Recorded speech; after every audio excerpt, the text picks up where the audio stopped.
Chapter 1. Valentine. I smiled down at the new Mr. and Mrs. Claus, a sense of satisfaction rolling over me at seeing the newly married couple laughing and enjoying their reception party. I'd had a hand in getting JD and Nick together, though not in the traditional sense. There had been no shooting of arrows or the forcing of two people together who didn't know they were perfect for each other. No. With JD and Nick, it had been inspired by a favor for a friend.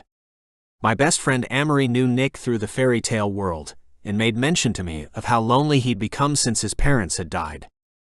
I'd looked through the love lexicon and found there was a lonely witch with a heart of gold in Salem, and decided to nudge the two together. It had been a little bit of a long game plan, though. Getting Tony and Mary to stumble upon the North Pole, only to meet Nick in the flesh. Then I had to pick my moment, whispering into Mary's ear that she should give JD the card from Santa at the opportune time. There were so many moving pieces to their romantic puzzle, but once they were together, the magic happened just the way it should. There wasn't anything better than a fated, passionate, and all-consuming love. And Nick and JD had it in spades, and together they would soon bring a precious little child into the world, one who would grow in its beautiful light. I took one final look at their happy faces, then took flight, flying away from the reception and toward the sky. We angels lived in the clouds, or more accurately, through a magical veil and beyond, in another realm that was accessed directly via the clouds. I headed straight for one of the celestial doors, flying through and into our designated area. Love angels were considered less than by the strong and fearsome warrior angels as well as by the fleet-winged messenger angels, but I couldn't care less. We had so much more freedom than any of the other ranks of angels. We were always flying back and forth to Earth, and our whole existences were focused upon uniting souls who would be in love forever. What better job was there? I felt blessed to be what I was, truthfully. Tucking in my wings at my back once more, I walked down the familiar corridor and into the main common area. Amory was standing by the water fountain with a friend of ours, Tyrone. My immediate reaction was one that we frowned upon as angels of love. Anger and jealousy, emotions unbecoming of our rank. Tyrone was a good-looking man, and a lot of the other angels, male and female alike, had been with him at one point or another. Not Amory, not yet anyway. I lifted my hand and waved at them as they both glanced my way. Amory's whole face lit up with a smile that beckoned to me. She was wearing her long blonde hair straight today, which made her look sophisticated, an altogether different girl from the one I'd grown up with. "Hey," I greeted them both, stepping into their circle. "Hey back," Amory said, grabbing my hand and squeezing. "How was the wedding? I'm so sorry I missed it." "It was lovely," I managed to reply, my skin aching from where she was touching me. "You should contact Nikki when things slow down and see if you two can catch up. You'll love JD. She's a real spitfire." Tyrone ignored me completely and changed the subject. "So, what are your assignments like this week, Amory?" Amory let go of my hand, and with an apologetic smile picked up her conversation with Tyrone once more. I listened to them chatting about work for a while, but I was itching to get away. "I'm just going to grab something to eat, then head back to my room," I announced when there was a natural lull in their conversation. "Oh, okay," Amory said, no longer beaming, her radiance somehow dimmer. "We'll catch up later then." "Absolutely," I agreed, then took my leave. Angels had rules about fraternizing with each other, and with humans if I was being specific. We weren't meant to be intimate with either. But if the need for physical contact became too much and we succumbed, then that was all it was meant to be. A fleeting desire to meet our needs, then it was back to work. Love and relationships were not on the cards for angels, not even we Cupids. But that didn't stop me from loving my best friend. In fact, I'd been in love with her for as long as I could remember. But until the heavenly laws of our realm changed, I was stuck with cold showers to suppress the fire burning within me, and even colder nights alone in my bed. I lay on my bed reading for a few hours before the dinner bell chimed throughout our living quarters. I rolled to my feet, shaking my head at the sound. In some ways, I often felt like a human college student. Doing nothing but studying and working, then eating to a schedule designed by those not doing our job. There was a knock at my door just as I went to open it. "Yes?" I called out, my arm extended towards the handle. "It's me," Amory said cheerfully. "Can I come in?" A wave of longing passed over me as I forced a smile onto my face. "Of course." She pushed open the door without a second's hesitation. I jumped back instinctively to avoid the swing. "Oh, sorry." She giggled, turning away to shut the door behind her. "I didn't think you'd be right there." I coughed to clear my throat, then leaned back against my desk, arms crossed over my chest. "I was just heading out for dinner." Amory flounced over to my double bed, then threw herself down on the mattress as though she owned the place. "Can we talk for a sec first?" My head was already nodding, but inside my mind I was screaming, "No." "Of course." "Damn, she has beautiful legs." "What do you think about Tyrone?" she asked, drawing herself up to sit on my bed, her legs crossed and her shoulders rounded in a relaxed posture. From her position seated on my bed, with me standing against the opposite wall, I now had the best view of her cleavage I'd ever seen. I'll be damned if she doesn't have the most perfect breasts. "What about him?" I asked casually, uncrossing my arms and shifting my position so I was sitting on my desk chair at a similar height to my friend. Amory rolled her eyes. "You know what I mean. He's so sexy, everyone wants him." I snorted. "Everyone's had him." "Not me," Amory said quietly, then dropped her gaze to her hands folded in her lap. "Not yet anyway." "Oh no, Amory. Not him." The words were out of my mouth before I could think better of them.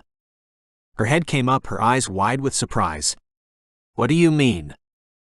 I heaved in a breath as I tried to gain control over my feelings, but anger laced my words when I responded. "You've never been with any angel, why waste your precious purity on him?" She blinked at me as though taken aback by my words. "Because he's—" When she paused, I filled in the gap with my rising fury. "He's what? Arrogant? Sinful? Charming? Perfect for a one-night roll in the hay? Is that what you want?" My fury consumed me, and I felt so bitterly disappointed in her I could scarcely breathe. How stupid could she be? I'd always loved Amory. First as a fellow Cupid, then as my best friend, then as so much more. To think that she would lower herself to the most basic of all human emotions, lust. I was beyond angry, and judging by the look on Amory's face, I wasn't the only one. She got gracefully to her feet, her hazel eyes flashing gold lightning at me. "Who do you think you are, talking to me like that?" "Your best friend," I defended. "Someone who knows you better than anyone else. And I can tell you, if you follow through with this, you're going to regret it." "What sort of friend are you to judge me like this?" She threw her hands up in the air. "I've never been with anyone before, Val, and you know that." Which was a huge part of the reason that I'd been able to keep my feelings for her hidden for so long. "Of course I know that. I just said as much." I yelled back at her. "So, why throw that away on an angel who's fucked half this unit and most of the others?" Amory moved fast and slapped me hard. My head snapped sideways as my cheek pulsed with pain. I slowly turned my face back to look at her, my own eyes blazing. "Don't you ever speak to me again," she hissed, then she left my room. My cheek continued to sting for some time after her emotional blow, and my stomach growled, still starving.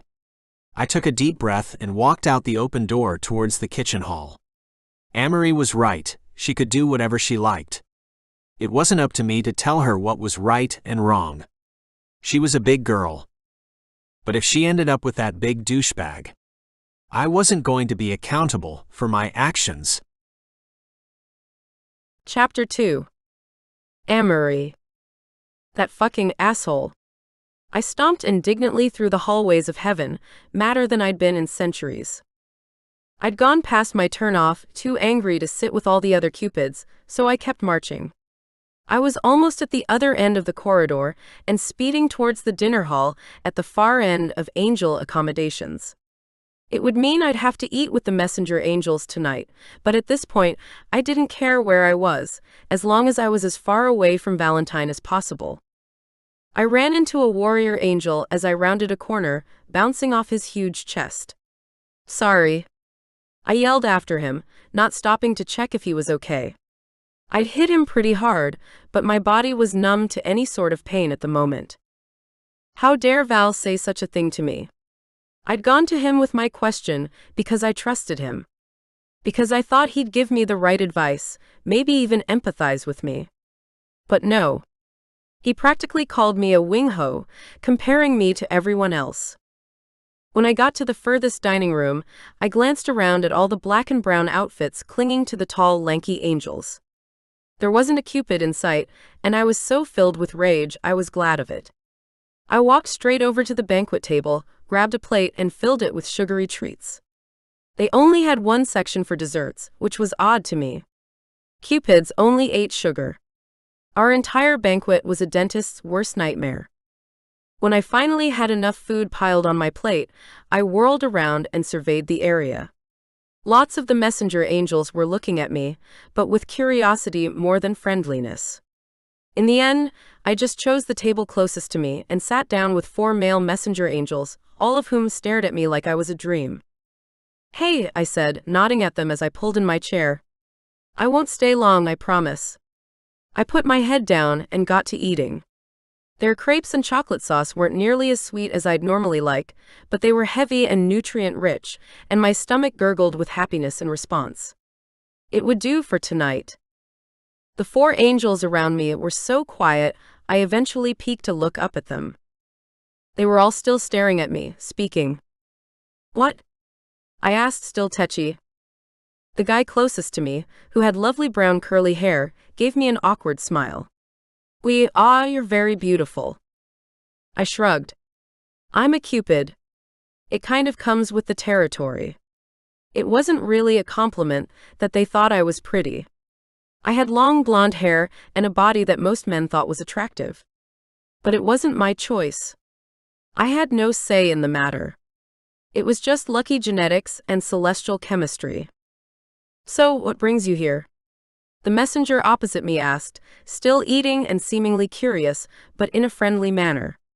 He wasn't staring at me with lust the way the others were. I stuffed a fluffy pink marshmallow puff into my mouth and chomped on it, my gaze dropping to their plates. They all had the same fare, meat and bread with a few roasted vegetables. Not for me. I considered my options, and in the end couldn't come up with a good enough excuse, so I settled on telling them the truth. I had a fight with my best friend and got so mad that I smacked him in the jaw, and came down here for dinner. I didn't want to look at his smug face for the rest of the night, or deal with all the other Cupids being nosy. The men around me chuckled. "What did he do?" the friendly one asked. I frowned. How was I supposed to explain it without sounding like I was easy?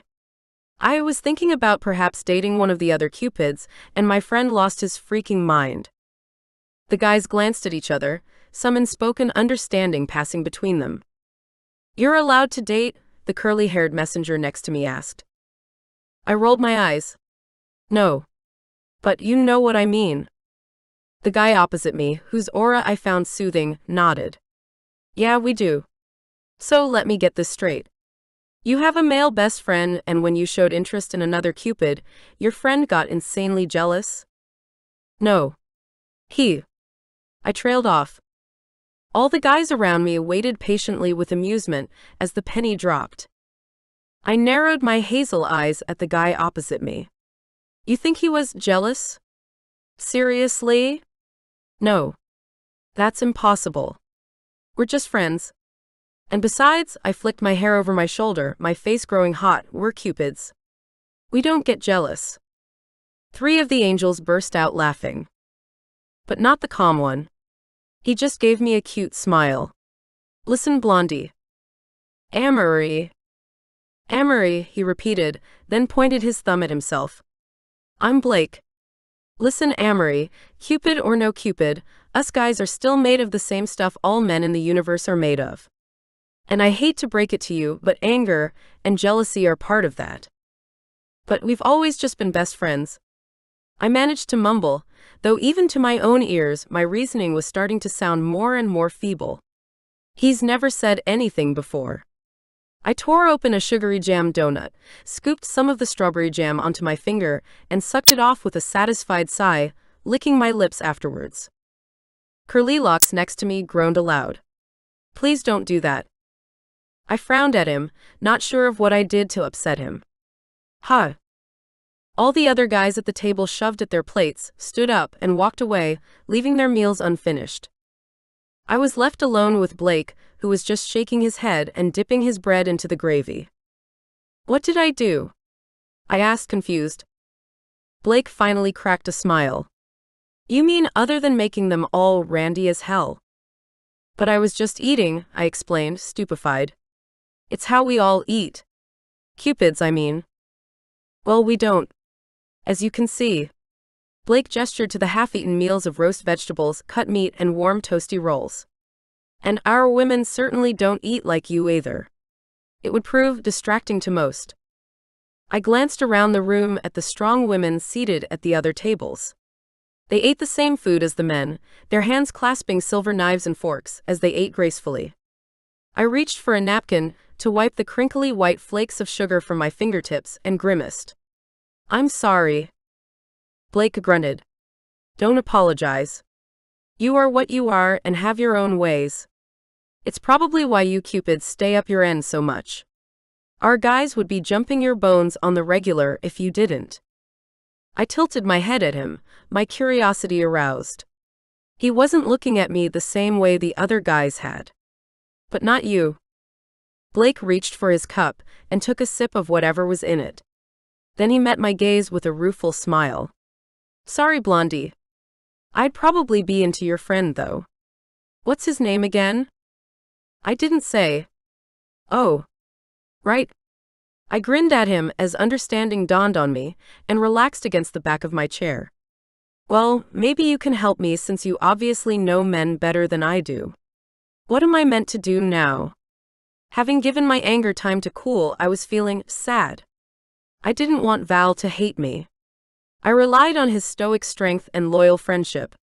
He was the angel I trusted most in the whole world. Are the rules the same for you Cupids as with us? Blake asked suddenly, interrupting my musings. You're not allowed relationships except for fleeting ones?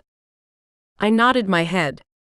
Yeah, ironically, we're not allowed to fall in love, basically. We can spend a night or two together to blow off some steam, but that's it. Those that break the rules tend to disappear. I'd sometimes wondered what the authorities of heaven did with those Cupids, but as we had no answers, I tried not to dwell on the questions. Blake grabbed his own linen napkin and wiped his mouth.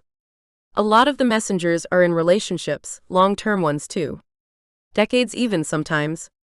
Considering we're basically immortal, it seems stupid to stop us, don't you think? Decades? My jaw dropped and I gaped at him in shock. How come you guys are able to get away with it then? He shrugged. Maybe because we aren't angels of love. Maybe your magic is based around your selflessness? No idea, honestly. I couldn't say it with any certainty. I groaned. Great. Now I'm totally stuck. No. You're just at the beginning, Blondie. Blake pushed his plate away.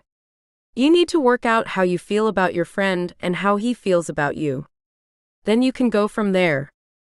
But he's just my friend, I explained. I thought that was obvious. My best friend. He was the guy I'd loved since I even knew what love was. An angel I would die for if it came to it. But we'd always been so close growing up, I'd never imagined we could be anything more than friends. We were just us. Val and Amory. At least I'd thought that's how it was. Blake grinned at me. Us guys don't get that jealous over nothing. So go figure out what's going on, then come back for another chat sometime. We'll work out what you should do next. Blake stood up and scratched his neck. I rounded the table in a heartbeat and hugged him tightly. Thanks, Blake. And I meant it. This random, fellow angel had given me some sense of hope and control over the confronting situation in which I found myself. He chuckled and patted me on the back. All good, Blondie. You best go back to your side of the clouds before people start talking about us. I stared up into his dark eyes and smiled at him. Okay. I was tempted to kiss him, just to rile up the other angels I could feel blatantly staring at us, but poor Blake already looked done enough and looked a tad uncomfortable already.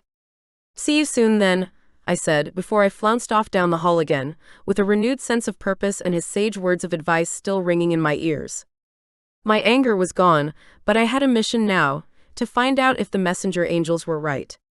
Did Val really harbor feelings for me past those of a platonic nature? And if he did, what in heaven's name was I going to do about it? And how the hell do I feel? Chapter 3. Valentine.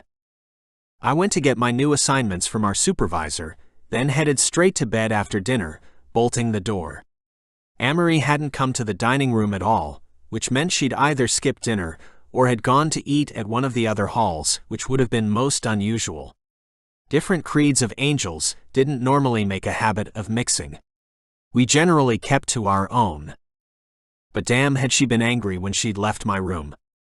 Madder than I'd ever seen her, in fact. I'd really touched a nerve. Does she really want Tyrone that badly? I wondered, feeling sick to my stomach. When I lay in bed that night, my body burned for her, as it had done for centuries. Amory and I were both over 300 Earth years old. We'd been born into the light at a similar time, within just a few years of each other. We'd grown up together, been assigned the same areas, and had been fast friends for all that time. But I'd always loved her, and had felt safe in the knowledge that she could never love another. We weren't allowed to have romantic, lasting relationships, so even though Amory was never necessarily able to love me, I'd assumed she wouldn't fall for anyone else either. We'd been there for each other, together, always. Until now. Watching her toy with the idea of falling into Tyrone's bed had been the dynamite stick I'd needed to get off my laurels. There was no waiting and watching anymore. There was no longer any security in the fact we were Cupids and not allowed relationships. She could end up in every Cupid's bed if I didn't say something. My hands tightened into fists, and my teeth clenched within my jaw at the very idea of all those men touching my girl. Avery was my angel, the winged woman that I loved. Even if she was only with Tyrone for a single night, I didn't want that for her. And I certainly didn't think he deserved her. To look upon Amory's flawless beauty and touch her in a way that no man or angel had ever had the privilege of doing. No. It can't happen. I won't let it. She deserves more. She deserves love. I slept terribly that night and crept out of my room at daybreak, hoping to miss out on seeing the other angels. But I wasn't so lucky. The first two beings I happened upon were Amory and Tyrone, lying on the lounges in the common area, sipping from mugs and laughing away like they didn't have a care in the world. The sound of their happiness hit me in the chest with the weight of a 100-pound anvil. Val. Amory called out, gesturing with her hands that I should join them. Come sit with us. I didn't want to. Damn, I so didn't want to. But when Amory smiled at me like that, I couldn't resist. I didn't have the heart to say no to her. I tucked my to-do list under my arm and made my way into the common area, which apart from the two angels I didn't want to see was entirely empty. Morning. I managed to say, my gaze skating casually over their bodies. Had they been together last night? Did Amory look different somehow? They were both still in their nightclothes, long white pajamas with low necklines and slits in their pants. Amory was lying on her back with one arm raised on a pillow. She looked gorgeous. And sated. I was going to be sick. I need to go, I said, turning and walking away as fast as my legs would take me. I almost got to the portal door when Amory caught up with me. Hey. Val. Stop. No way. I wasn't going to stop, and I certainly wasn't looking back. I grabbed the door and threw it open, but her hand tugged me back, her grip on my shirt sleeve too tight to fight. Val. I said stop. What's the matter with you? I whirled around to glare at her, and couldn't stop my hungry gaze from soaking in her face. Her eyes had always been a lovely hazel, but as she'd matured, her irises had developed gorgeous flecks of gold within them. Her cheeks were even rosy this morning, and her skin was clear and creamy. She truly was a perfect Cupid. "Did you sleep with him?" I demanded, not even trying to hide my jealousy. I could barely breathe, and was huffing like an unfit old man trying to run a marathon. Amory blinked at me, shock written all over her face before that cleared and made way for curiosity. "Fuck." "Why?" she asked, crossing her arms over her chest but under her breasts, making the nipples peek and push against the soft material of her top. "Why what?" I managed to respond, dragging my gaze back up to her face. "Why do you want to know if I slept with Tyrone? How is it any of your business?" I took a step away from her, ready to dive straight through the portal and into the human world. There would be relief from my feelings there. I would be focused on someone else's pain and worry, not my own.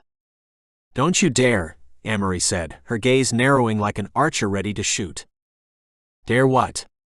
I asked, inches away from the door now. She raced forward and thrust her arm over the opening, which in turn put her body right up against mine. "Don't you dare go flying off into the human realm before we finish this discussion." Now, I couldn't breathe for an entirely new reason. Amory's breasts were pressed against my arm, and her thigh brushed the outside of mine. I could feel her breath so close, and her lips. With more willpower than I thought I possessed, I took a big step back and away from her. "What do you want, Amory?"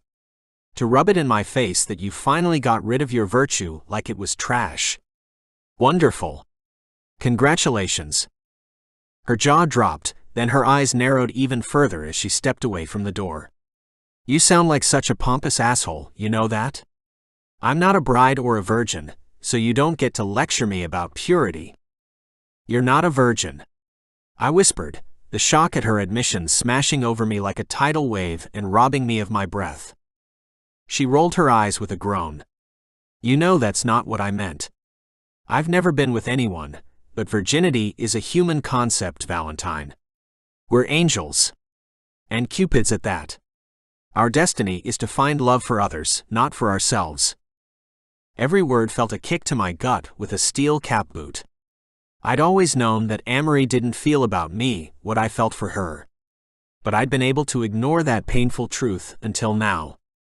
"So you haven't been with Tyrone?" I whispered, not giving a damn about how pathetic I sounded. I needed to know. She stared at me for a long while, a pregnant pause filling the space between us. "No," she finally said. My shoulders sagged as relief soothed my jagged nerves. "Good." Her lips pressed into a thin line, then she fidgeted, grabbing a hair clip from her pocket before thrusting her long hair up into a messy bun on the top of her head. She was about to start talking again, and I wasn't sure I was up to it. "I'm going to go, Amory." "But we haven't finished talking," she objected, her brows furrowed. "We have for now." I moved to step away. Once again, my best friend tried to get in my way. But I didn't let her, not this time. I pushed her arm up and ducked underneath.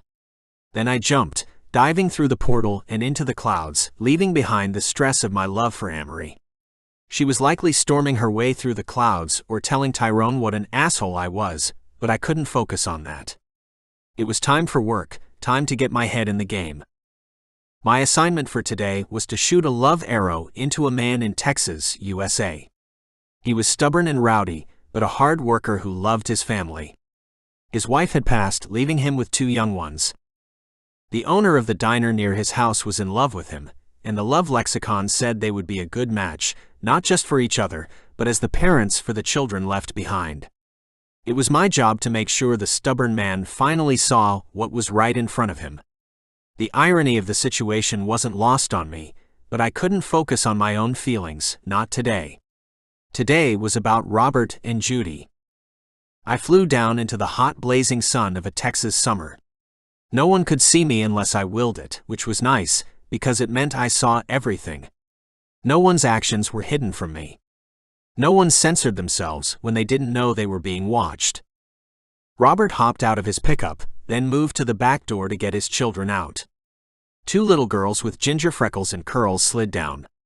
They were mirror images of the mama they'd lost. The doting father scooped the girls up into his arms and carried them into the diner, the whole little family awash with love and laughter.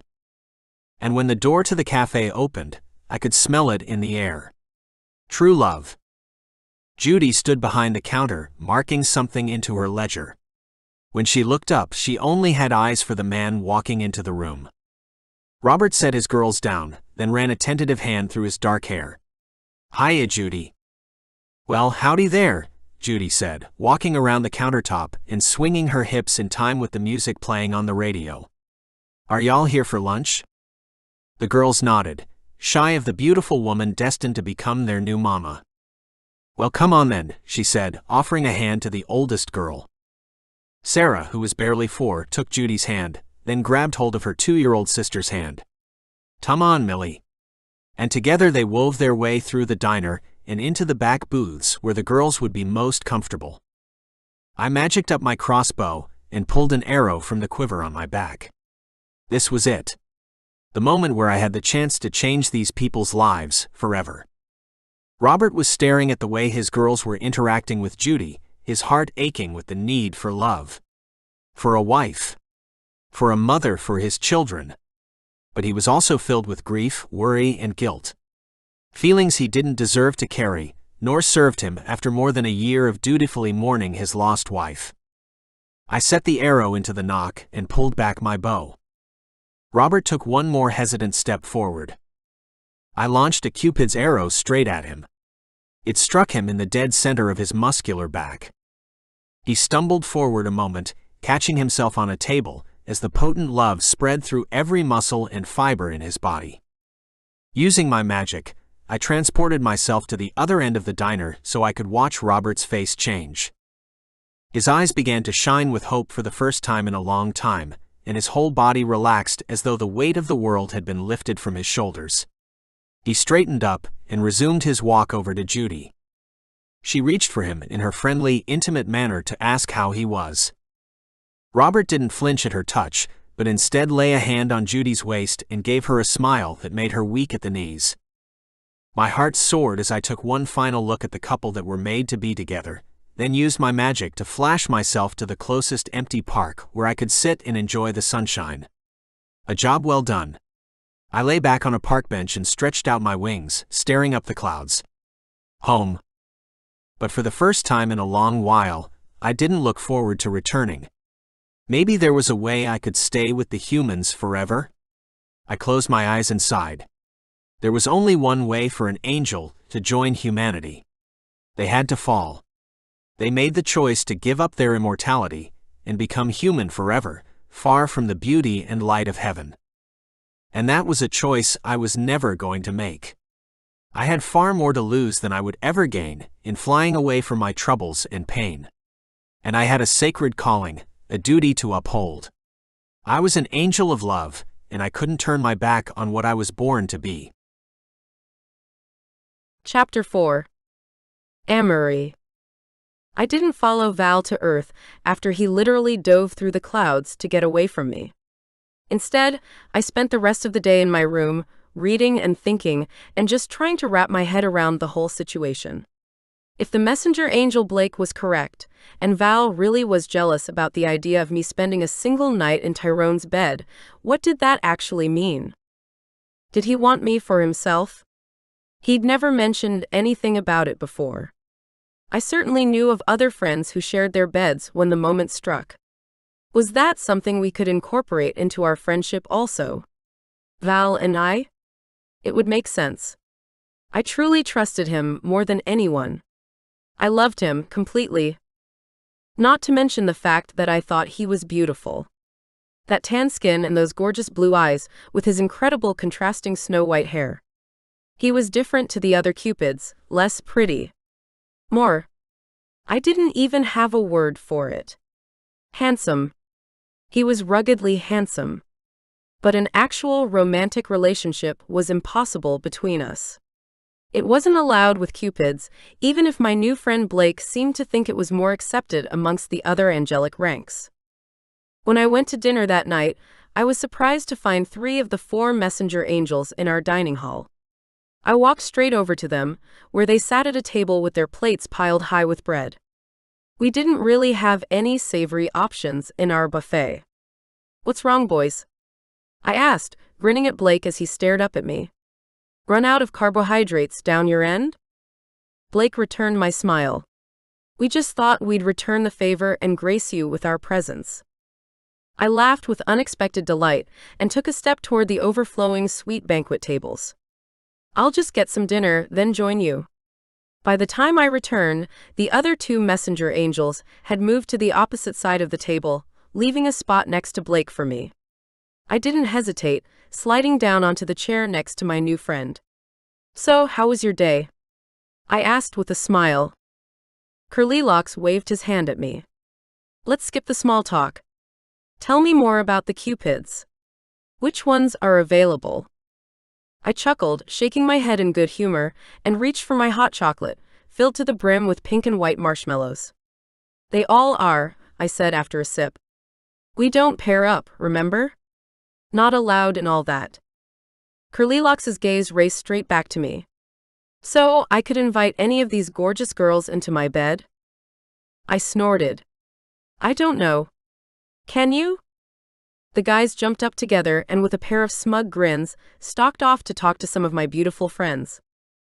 I just watched them go, shaking my head again at their bravado as they walked. They don't know what they're getting themselves into. It was Blake's turn to chuckle. "And why's that?" I shrugged my shoulders.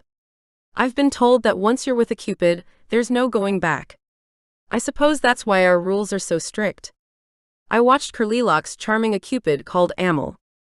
"Think I should warn him?" "Nah. Don't bother," Blake said, tearing into his bread roll. "His ego needs a little deflating anyway." I reached for a Danish pastry, licking my lips at the sight of the juicy peach slices between each buttery crisp layer. My favorite. "So why are you really here, Blake?" He turned his huge shoulders a little so he could look at me more easily. "I wanted to check in on you. You know, see how you're going with the best friend situation." I groaned and pushed away my plate, my appetite evaporating in an instant. "Damn it. It's not good." "Why?" he asked, elbowing me in the side. "What's happened?" I shrugged and sighed. "Nothing in particular. It's just, he's so angry at me and I haven't even done anything yet." Blake snorted. "You showed interest in sharing another guy's bed. If this Cupid..." "Val?" I filled in his name so Blake would stop referring to him as the friend. "Okay, well if Val is into you, and it sounds like he is, then he's jealous, and rightly so." "So, what do I do?" I asked. Blake slathered his bread with some butter and raspberry jam and took a big bite. "Confront him. Or make him so jealous he confronts you. Either way will work." Val entered the dining room and I instantly felt it. My gaze found him and my heart stopped. He looked around the room, his striking blue eyes finding me, then hardening. His gaze shot over to Blake, who was sitting at my side, casually eating his bread. A gasp caught in my throat as he started marching towards us. "He's here," I whispered at Blake. "That's him." Blake kept eating, reaching for another slab of butter. "The one who looks like a charging bull? Did I accidentally wear red today?" he joked quietly. I reached for my hot chocolate to stifle my laughter. "Yep." Blake leaned close and whispered into my ear, "Just follow my lead, okay, Blondie?" Follow his lead. What on earth does he mean by that? "Hey Val," I said, swallowing the lump in my throat that was clogging up rapidly. "How was your day?" "Turbulent by the looks of things." "Who's this?" Val nodded at Blake without answering my question. I frowned at him. "That's not very nice." Val didn't flinch but raised an eyebrow in question. I sighed heavily. He really was angry at me for what I'd said about Tyrone. And it wasn't as though I'd said I would jump into bed with him. I'd just been flattered by the attention more than anything. I gestured to my new friend. "This is Blake." Blake stood up and extended his arm in greeting like this was any other normal day or moment. "Hey," he offered calmly. Val looked down his nose at the huge messenger angel as though he was a bug to squash and not a big muscled man. "You're in the wrong dining hall." Blake sat back down next to me, but this time he draped his arm over my shoulders, pulling me in tightly against his body. "No. I don't think I am, mate." I shivered, more from the shock of the closeness than anything else. Blake was big and warm, but smelled different. I wasn't aroused, though my cheeks immediately warmed. "Amory." Val's gaze pinned me down. "What is going on here? Have you told every angel in heaven that you're open for business?" My breath hissed in my throat and I exploded. "What the fuck did you just say to me?" Val's eyes widened, as though he'd finally realized that he'd stepped out of bounds. "You?" "Me what?" I asked, standing up and glaring at Val across the table. "Who do you think you are, Val? My keeper? God? No. I just..." He stopped. I waited. Until I couldn't wait anymore. My stomach literally hurt from keeping all my feelings bottled up. "You just what?" I demanded. "Think you have the right to tell me who I can share my bed with? We're angels, Val. Immortals. You think I should stay celibate the rest of my days because you do? Well, fuck you and your rules." Blake chuckled and tugged me down, so I was sitting in his lap. "Don't get all hot under the collar, love," he soothed. "If this guy doesn't want you to share his bed, you know I do." Blake's hands rested on my thighs. I slid an arm awkwardly around his big beefy shoulders. Again, his smell wasn't quite right and did nothing for me, not to mention I knew he was otherwise inclined. Val didn't seem to notice my subtle discomfort at all. His nostrils flared with anger, then he marched away without any dinner. I slid off Blake's lap and put my hands to my flaming hot cheeks. "Oh my God. I'm so embarrassed." Blake laughed. "You? Do you know how hard that was for me to pull off? You smell completely wrong." My jaw dropped as I stared up at him. "Oh my, seriously? I was thinking the exact same thing about you. But why is that?" "It's because I only like men," Blake said, as though that explained everything. "Okay," I managed to respond, then slumped in my chair. "Now what?" "Now. I'd love to go over to that table and pick up the little red head, but I have the feeling he's not gonna listen to me after that little show we just put on." I glanced over to the table he was talking about, my gaze immediately going to Shownail, the red-haired woman who was flashing jealous daggers at me. "Not her," Blake groaned from beside me. "Him. The one with the green eyes." I started to giggle when I realized who he was actually talking about. "Oh. That's Tony. He'll love you. You should go talk to him." Blake shook his head. "Not tonight, Blondie. We've got to keep up this ruse until Val decides to pull his head out his ass." "Sorry, what? Pulls his head out of where?" These messenger angels were so different to us. Not only in their uniform and size, but the way they spoke, and even their relationships. I hadn't realized before how much variance there was between us, until now. Blake stood up and straightened his shirt, his bulky biceps popping as he did so. "Don't worry about it. Just play along. Say we're dating and you're considering sleeping with me.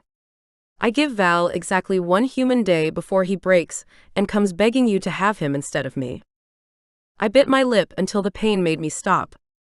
But I don't know if that's actually what I want."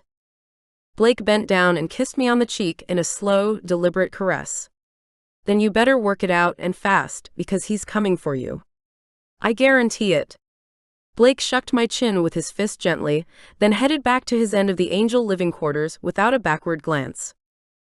Every Cupid in the room stared at me like I'd just morphed into a bloody unicorn. So I grabbed an extra cupcake and headed to my bedroom to hide from the world. I wasn't sure where Val had gone, but he didn't come looking for me that night. I would know, because I barely got a moment's sleep. Chapter 5. Valentine. I didn't go back to my room. I went back to the portal and dove to Earth once again, seeking solace in the one place I felt in control of my emotions. Maybe the only one. When I landed, I found a place to rest, and even though it was nighttime and so dark that I could barely see what was around me, I felt at peace. So I lay in a meadow in Arkansas, listening to the night animals as they scratched, purred, and howled, and I was happy. A light flashed in the darkness, and I sat up. There was a woman walking towards me, with a lantern raised in her hand. I didn't bother moving, being that she shouldn't be able to see me anyway. Humans couldn't, and from what I could tell, she was a human woman. "Hello there," she said, stepping right up to me, then sitting down in the grass beside me. I stared at her beautiful face, unsure and totally confused. "I'm sorry, are you talking to me?" The young woman laughed, throwing her head back so her long blonde hair shook in a rainbow of light behind her. "I'm Abigail, but you can call me Abby for short." "Ah. Valentine," I offered. "Val for short." Abby looked to be about 25 years old, with pale skin and lovely light blue eyes. She wore a casual gray sweater and a faded pair of jeans, like she lived around here. "I forget that most people can't see angels," she responded, smiling as she dusted the dirt from her hands. "I got a call that you'd been spotted, so I came to check if you needed any help." It shouldn't have been possible, but the more she talked, the more confused I felt.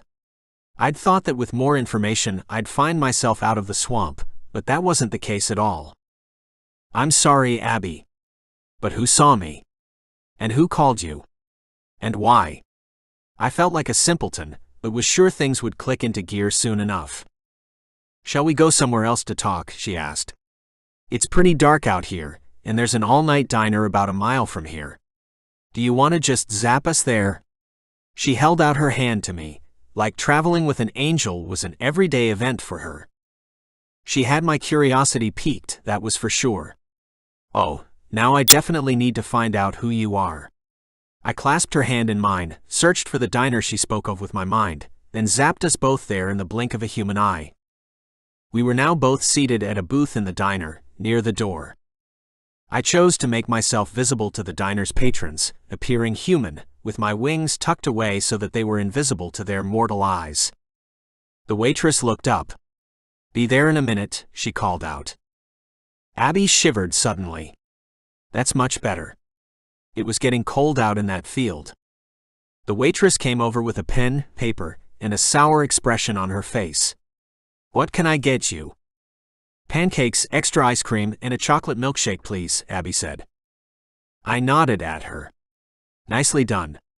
All Cupids were addicted to sugar. I'll have the same, please." The waitress headed off, and I stared at Abby, trying to read her aura. "You don't look like a Cupid," I began. She cackled out a laugh that sounded more like a naughty child than anything else. "Oh, I'm human, don't worry." I wasn't worried, but... "You've never met anyone like me before." "I get it. It's okay, Val." Our milkshakes arrived, and Abby immediately tucked into hers. I just stared at the beautiful young woman. Maybe she was a fairy. Or a witch in disguise. I couldn't get an accurate read on her.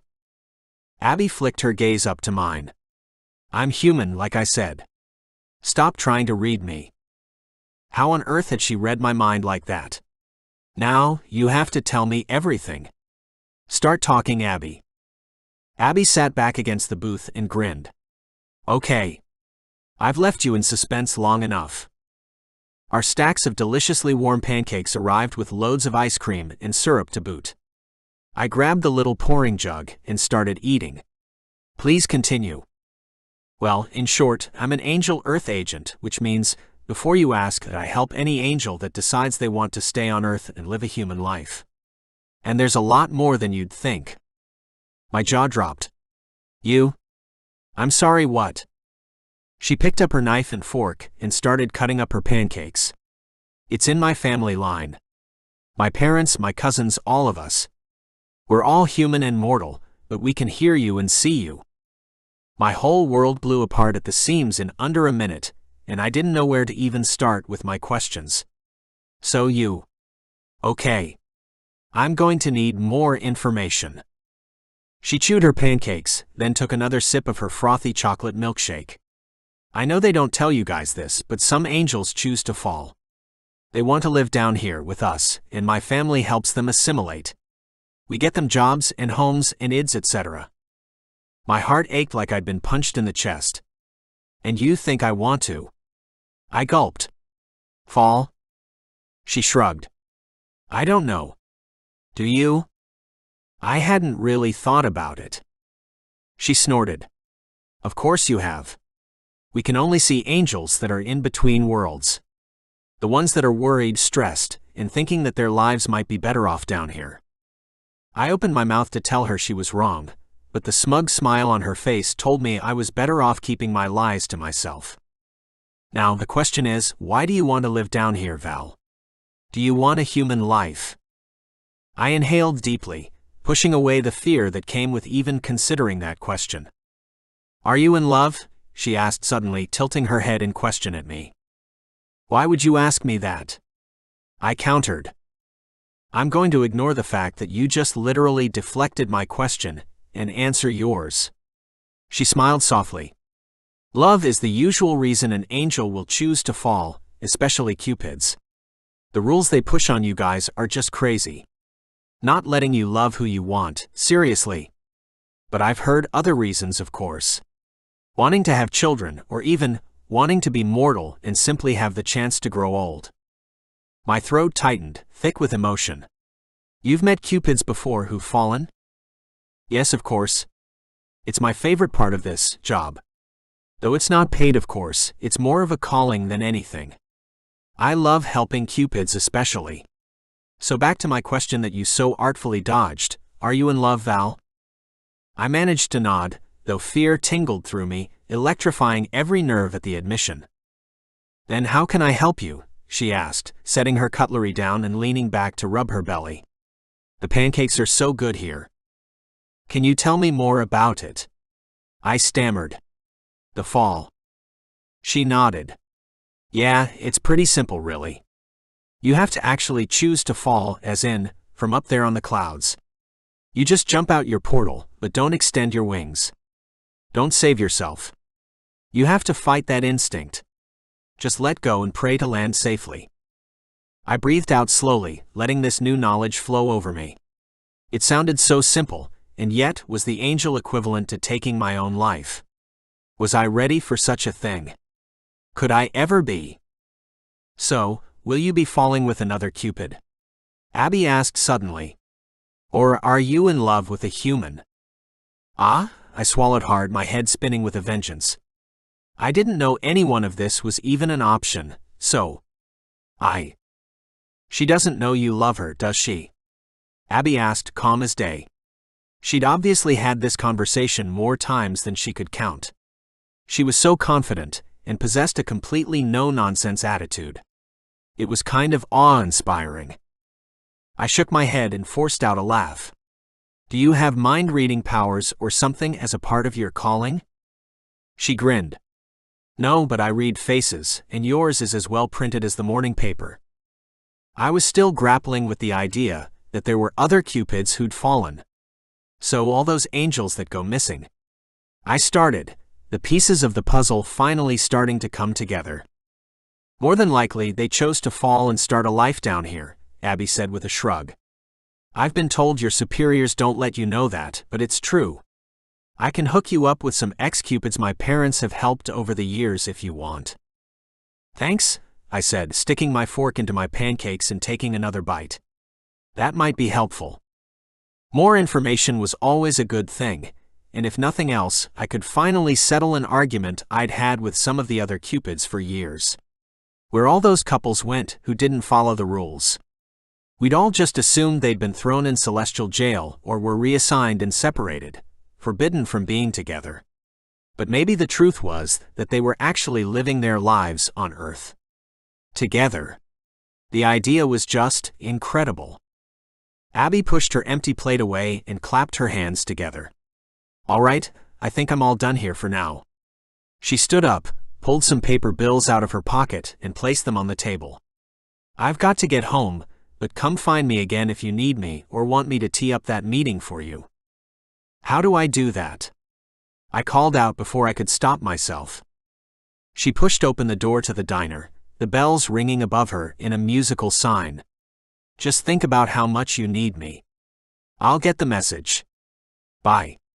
Then she waved and headed off like she was used to dealing with 300-year-old angels every day. Well, if that isn't one of the strangest encounters of my life, I mused. She'd given me a lot to think about, and that meant I had to talk to Amory and her gaggle of suitors.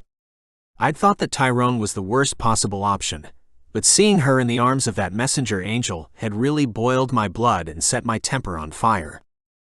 He may be bigger and stronger than me, but I'd fight him and anyone else who wanted a piece of her for Amory, if she wanted me to. The realization struck me like lightning, and I exited the diner, willing myself to be invisible in the darkness once more. I'm truly in love with Amory. It wasn't just jealousy, it wasn't just an incredible bond of friendship. I was romantically in love with another Cupid. God help me. Chapter 6. Amory. My heart was heavy and sick as Tyrone approached me over breakfast. "Hey beautiful, can you not?"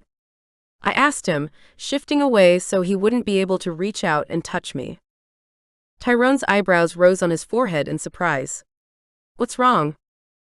How could I explain that I was completely devastated because I'd lost my best friend in the whole universe over the desire to spend an hour in Tyrone's bed?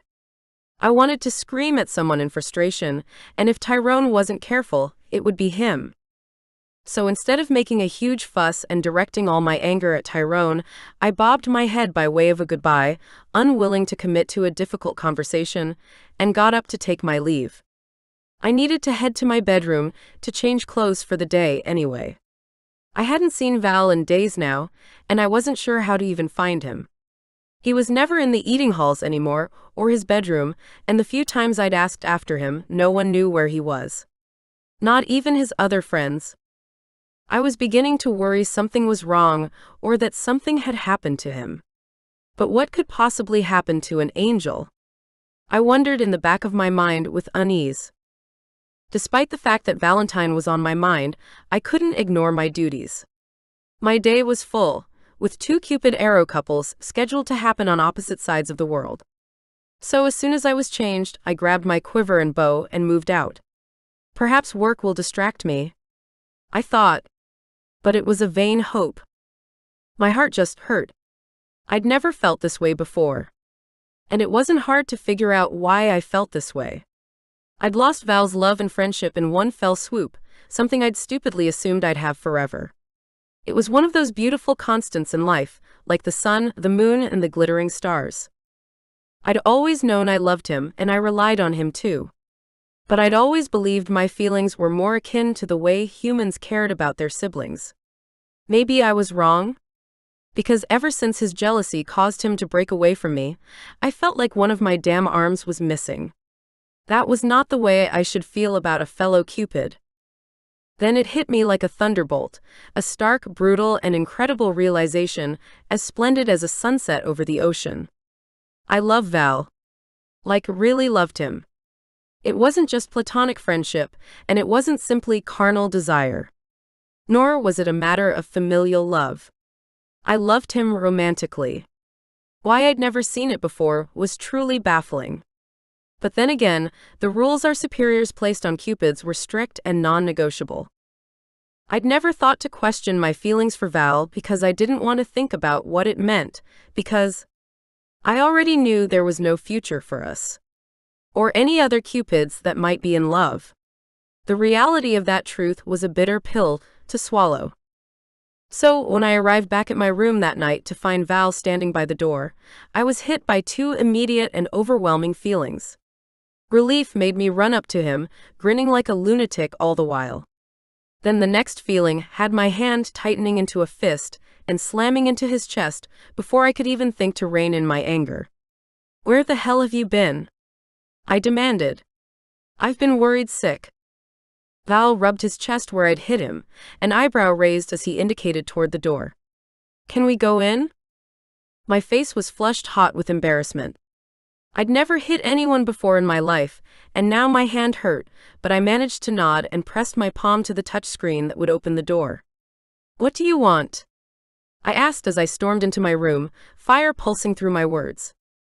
"Do you still want a man in your bed?" he asked unexpectedly, shutting the door behind us. "What?" I whirled around, startled by his forward question. "What are you talking about now?" Was he still obsessing over my feelings for Tyrone? "A man," he repeated, lifting his chin to point at the mattress behind me. "In your bed.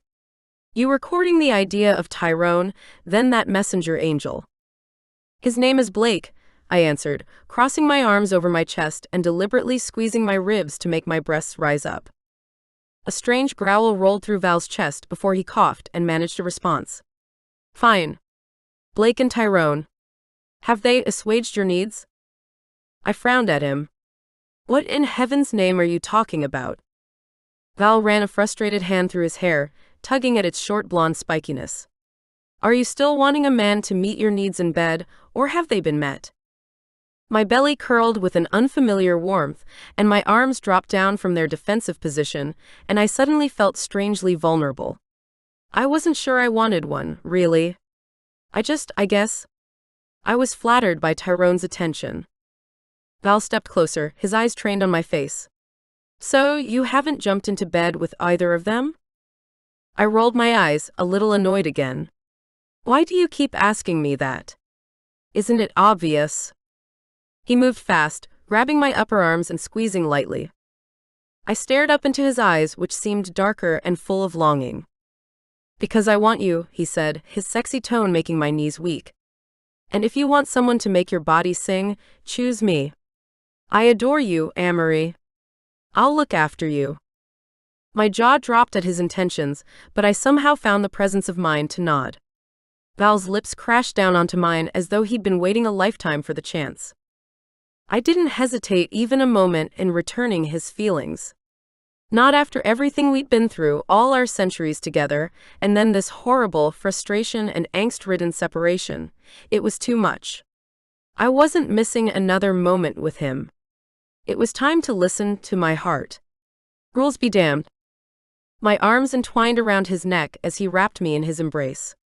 I moaned at the unexpected pleasure of his kiss, but squeezed tight to make sure he didn't pull away. He felt absolutely amazing against me, and I wanted more. Needed more.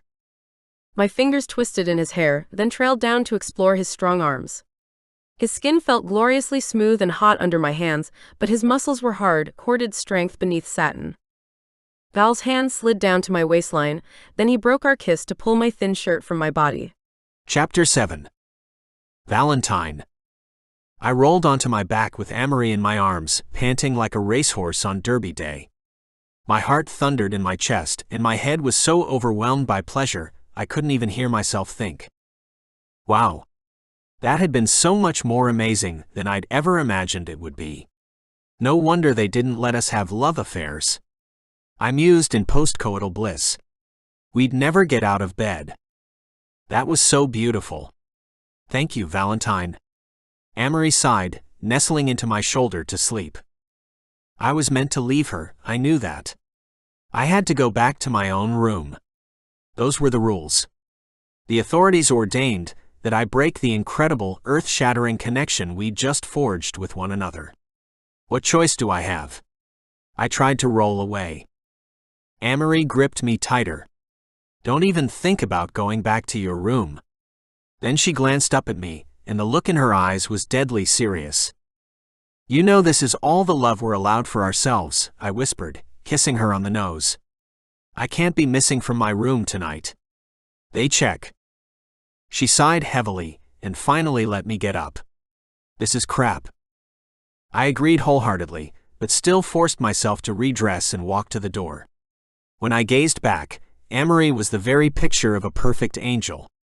Her long blonde hair was softly mussed, her eyes were lust-glazed, and her face was rosy with exertion and heat. More than anything, I didn't want to leave her, and it hurt me on so many levels to do so. See you in the morning. She lifted an eyebrow. Will you? I assumed that was a non-too-subtle reference to my recent absence. I'll be there. I promise. I blew her a final kiss, then begrudgingly headed out the door. The walk back to my own room was filled with a plethora of conflicting emotions. My body was sated, full of bliss and sweet memories I'd carry with me for the rest of my immortal days. And although my heart was full to overflowing with love for Amory, leaving her after sharing such an experience was heartbreaking. I wanted to hear her steady, sleepy breaths as she rested against my chest as I wrapped her up in my protective arms. But it couldn't be. I trudged into my own room and listlessly slipped between the cold, empty sheets. I didn't know how I was going to continue to live like this, loving my best friend, only to have left her alone. But wasn't a little bit of time with Amory better than none? The next morning, I rushed to breakfast to find Amory sitting with that large messenger angel again. Blake. I frowned at them as I approached, wary of the other guy's motives. Good morning. Amory called out, rushing over to give me a big hug, then practically dragged me over to the table. Come sit with us, she urged. Blake's smile was as big as Amory's. I heard you guys had a good night last night. Congrats, Cupids. Shish. Amory shushed, whacking Blake on the arm. You weren't supposed to say anything. Blake laughed, then shrugged with a nonchalant smile. The faster he gets up to speed on me, the sooner I can go check out the redhead I've been eyeing off for days now. My stomach was twisted sick with worry, but I tried to think clearly and not overreact. She said they were friends, he reminded himself. Amory? She rolled her eyes. Oh, fine. Blake's not into women, Val, he likes men. The shock was intense and hit me as hard, fast, and as tangibly as the relief did. Then why? Why'd I grab Blondie the other day? Blake asked, filling in the gaps. To make you jealous and force your hand. At the rate you were going, it was going to take months for you to make a move. But. Blake winked at me and got up. I'm going for it. Catch you guys later. And then, as if to prove his point, he swaggered over to a table near the buffet and began flirting with Simon. I can't believe it, I said, staring after the man I'd actually thought was my legitimate competition. Believe what? Amory asked. That Blake would want to fool you. Or that a guy that hot only wants other hot guys. I glanced from Amory back to Blake, then over to Amory again. Honestly, I don't know. I mean, love is love. I just never would have guessed. She chuckled good-naturedly. Sit down, handsome. Tell me how you slept.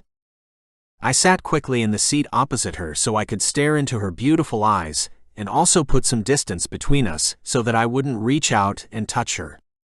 She quirked an eyebrow at me, looking a little crestfallen. So far away. I managed to smile in return. You know the rules. Plus, if I get any closer, I'll jump your bones while you're still seated in that chair. Her audible little gasp and subsequently flushed cheeks did nothing to stop the desire that simmered in my groin, just waiting for its chance to burst into a full-blown inferno of passion. Damn it. Well, maybe we could finish breakfast first, she asked, gulping. I smiled at her enthusiasm. I'd assumed she'd enjoyed last night as much as I had, but her verbal confirmation was everything. I would love to, but I've got a priority one this morning, and only have a 30-minute window to get to them, so have to fly. Later. Her hazel eyes shone with love as she nodded with pursed lips. I stood up to leave, even though it was the very last thing I wanted to be doing this morning. Surprising me, Amory jumped up and ran around the table, throwing herself into my arms. I caught her and wrapped her up in my embrace. Her scent washed over me, intoxicating my senses, and I couldn't stop myself from dropping my head to inhale more deeply. God, you smell good, I breathed against her ear. She giggled and pulled away, the sound of happiness infectious. Later, she echoed. Her eyes twinkled with promise. Despite the fact I was literally dying to kiss her cherry-red lips and devour every last inch of her beauty, I merely nodded and dragged myself away by sheer force of will, gritting my teeth all the way. Work first. Play later. I marched through the dining room door, barely able to feel my feet on the carpet as I headed for the portal. I'd lived in the clouds all my life for literal centuries, but for the first time this place actually felt like heaven, the way humans described it as being like paradise, where the heart felt whole and there was nothing but joy. My job for the day, Priority 1, was an important match, but not a natural one. The man and woman wouldn't have necessarily ended up together under normal circumstances, but it was deemed their children were integral to the next generation. So I dutifully knocked my arrow and made the match. The orders came from the higher-ups, and I wasn't in a position to question them. By the time I got back to the portal, it was dinner time, and the dining room was full once again with bustling, chattering angels. I walked over to where Blake stood with a group of friends, a guy that I was beginning to like. "I see you've told your guys about ours," I said as I approached. Blake turned around with a grin and shook my hand, a wicked glint in his eye. "What can I say? The candy down here is delicious." I could only assume he wasn't talking about our buffet table. I opened my mouth to make a joke and continue the conversation, but was quickly distracted. Amory glided up next to me, looking absolutely scrumptious. I extended my arm, pulling her into my side possessively. Her arms slunk around my waist just as naturally, as though she'd done it 1,000 times before. "Have a good day," she asked, tilting her head back and smiling up at me. I dropped a kiss on her lips without thinking, and an immediate silence fell over the room. I pulled back, withdrawing from her. Yeah, it was a good day. Her eyes were wide and round, and there was a distinct touch of hurt in their depths, as though she'd taken my necessary physical rejection personally. "How about yours?" I managed to force out, though everyone continued to stare at us. Even Blake shifted uncomfortably. "Shall we go eat?" he asked aloud, stepping over to Amory before throwing his arm over her shoulders in a slouchy, casual way. Any envy I would have felt at that kind of move in the past was gone, replaced with a gratitude for the kinship he was expressing. "See you at the tables, Val," he called over his shoulder. I smiled at Blake as he took my woman away. My woman, yes she was. My woman. Always. I loaded up my plate with a mouth-watering variety of sweets and tried to stroll as calmly as I could, before sitting next to Amory. She toyed with drink and was unusually quiet. Acutely aware that eyes could still be on us, I swallowed down enough food to sustain me, but it wasn't my physical hunger plaguing my thoughts. Blake and a couple of the other messenger angels chatted around us. Their chilled take-no-shit vibes seemed to bring down the level of unease in the dining room. All the same, as soon as I could, I cleaned my plate and held my hand out to Amory. She stared up at me with her big eyes, shining with a striking celestial gold that put even the stars to shame. "Ready for bed?" I asked. She took my hand without hesitation and nodded. We said our goodbyes to the messenger angels, then I led her out of the dining room and into the hall, away from the prying eyes of the other Cupids. I'd always known the rules regarding relations between angels were important to the Cupids, but their collective reaction to my affection for Amory was disturbing to say the least. I was pretty sure I'd seen other Cupids engage in brief displays of public affection. What was so strange about our kiss? Will they inform our superiors about us? I wondered. "Your room or mine?" I asked, pushing the thought aside, desperate to claim any time I could with her. "Yours," she answered quickly. I didn't argue. When we were finally inside the safety of my room, I pulled Amory into my arms and kissed her, hard, infusing the kiss with all of my yearning and desire. Before I'd had my fill, she pulled back, a look of confusion and pain on her beautiful face. "I'm sorry. I wish things were different," I whispered, as I cupped her cheek and brushed errant wisps of blonde hair from her eyes. With a look of anguished determination, she pulled me against her lovely warm body and refused to let me go. Chapter 8. Amory. I lay with my head over Valentine's heart, the rhythmic thumping beneath my ear both soothing and exciting. I wanted him to know how much this time meant to me with all my heart. "I never knew," I said, my throat breaking with emotion. I coughed to clear my throat, then tried again. No, chuckled, the sound rumbling through his chest and into my ear. No. Why would they? We'd never get our jobs done. I rolled onto my belly and rested my chin on his chest, shuffling to get comfortable so I could look up into his handsome face. Why didn't we ever do this before now? I asked. Didn't you want to? He glanced away, failing to answer my question. I reached up to hold his face and tugged him back to look at me. Don't hide from me, Val. His lips were thin and pressed together, and he remained silent. Pain skewered my heart. What aren't you telling me? Has there been someone else? The very idea of Val pleasuring someone else in the way he'd done to me made my stomach clench. When he didn't answer, I pushed myself up on my hands, determined to get some separation. Fine, I said into the silence between us. You could have just told me. He grabbed my arms and pulled me back down, squashing me to his chest. Stop it, I growled at him, pushing against his pecs. Let me go. No, he whispered, holding me firm. The softness of his tone was so at odds with the anger in my heart that I did as he asked. I stopped thrashing and just glared at him, confused and annoyed. What then? He inhaled sharply. Stay. Sleep here with me. I rolled my eyes at him. You know that's against the rules, and I don't want to anyway. Go find another angel to warm your bed, since you're not as choosy as you pretended to be. Again, I tried to roll away. Again, he stopped me. This time I groaned at him. What is wrong with you? He laughed and let me go this time, stretching like a languishing cat in bed. I've asked myself that too many times to count. I grabbed my clothes that lay on the ground. You're talking nonsense, Valentine, and I'm not in the mood. My eyes prickled with hot, angry tears, and I tried to blink them away. I was hurt, and I had no right to be. Val could have whoever he wanted in his bed. He was on his feet and pulling the clothes back out of my hands before I blinked. No, I'm not. You just don't understand. Don't understand what? I snapped, raising my volume. He got even closer and snarled back. That I've loved you for as long as I can remember. My mouth opened and closed soundlessly like the goldfish I'd seen kept in a human's homes. Val turned away, both hands on his hips. What do you mean? I whispered into the silence that blossomed in the wake of his confession. What did that have to do with who he slept with? He didn't turn around to face me, but he kept talking. I mean exactly what I said, Amory. I've loved you for centuries. As a friend, or? He whirled around. Just always, Amory. Don't you get it? I've never shared another Cupid's bed because I've only ever wanted you. Loved you.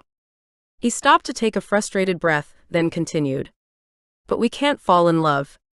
We're not allowed to. You know that. So I've kept my feelings to myself all this time. How much I love you. Everything. Fuck it. Amory. I worship the ground you walk on, isn't that obvious? But you left me last night after we... This wasn't making any sense. Val's laugh was bitter as he hammered himself in the chest. And that broke my heart to leave you. It was fucking horrible. I hated it. All I want to do is wake up every morning with your body against mine. I want to hear your heart beating as I fall asleep forever. I rushed at him, my heart acting on pure instinct. Then do that. If you feel that way, stay with me. Always. I wanted him to, more than I could say in words. Not just physically, but in all ways. I'd been oblivious and in denial too long. So much wasted time. I lamented. He kissed me fast and hard enough to bruise my lips. I jumped up and wrapped myself around him, gripping his waist tight with my thighs while raking my fingers through his hair. He thrust his tongue into my mouth and twisted us around, lowering us onto the bed carefully. But I didn't want gentle.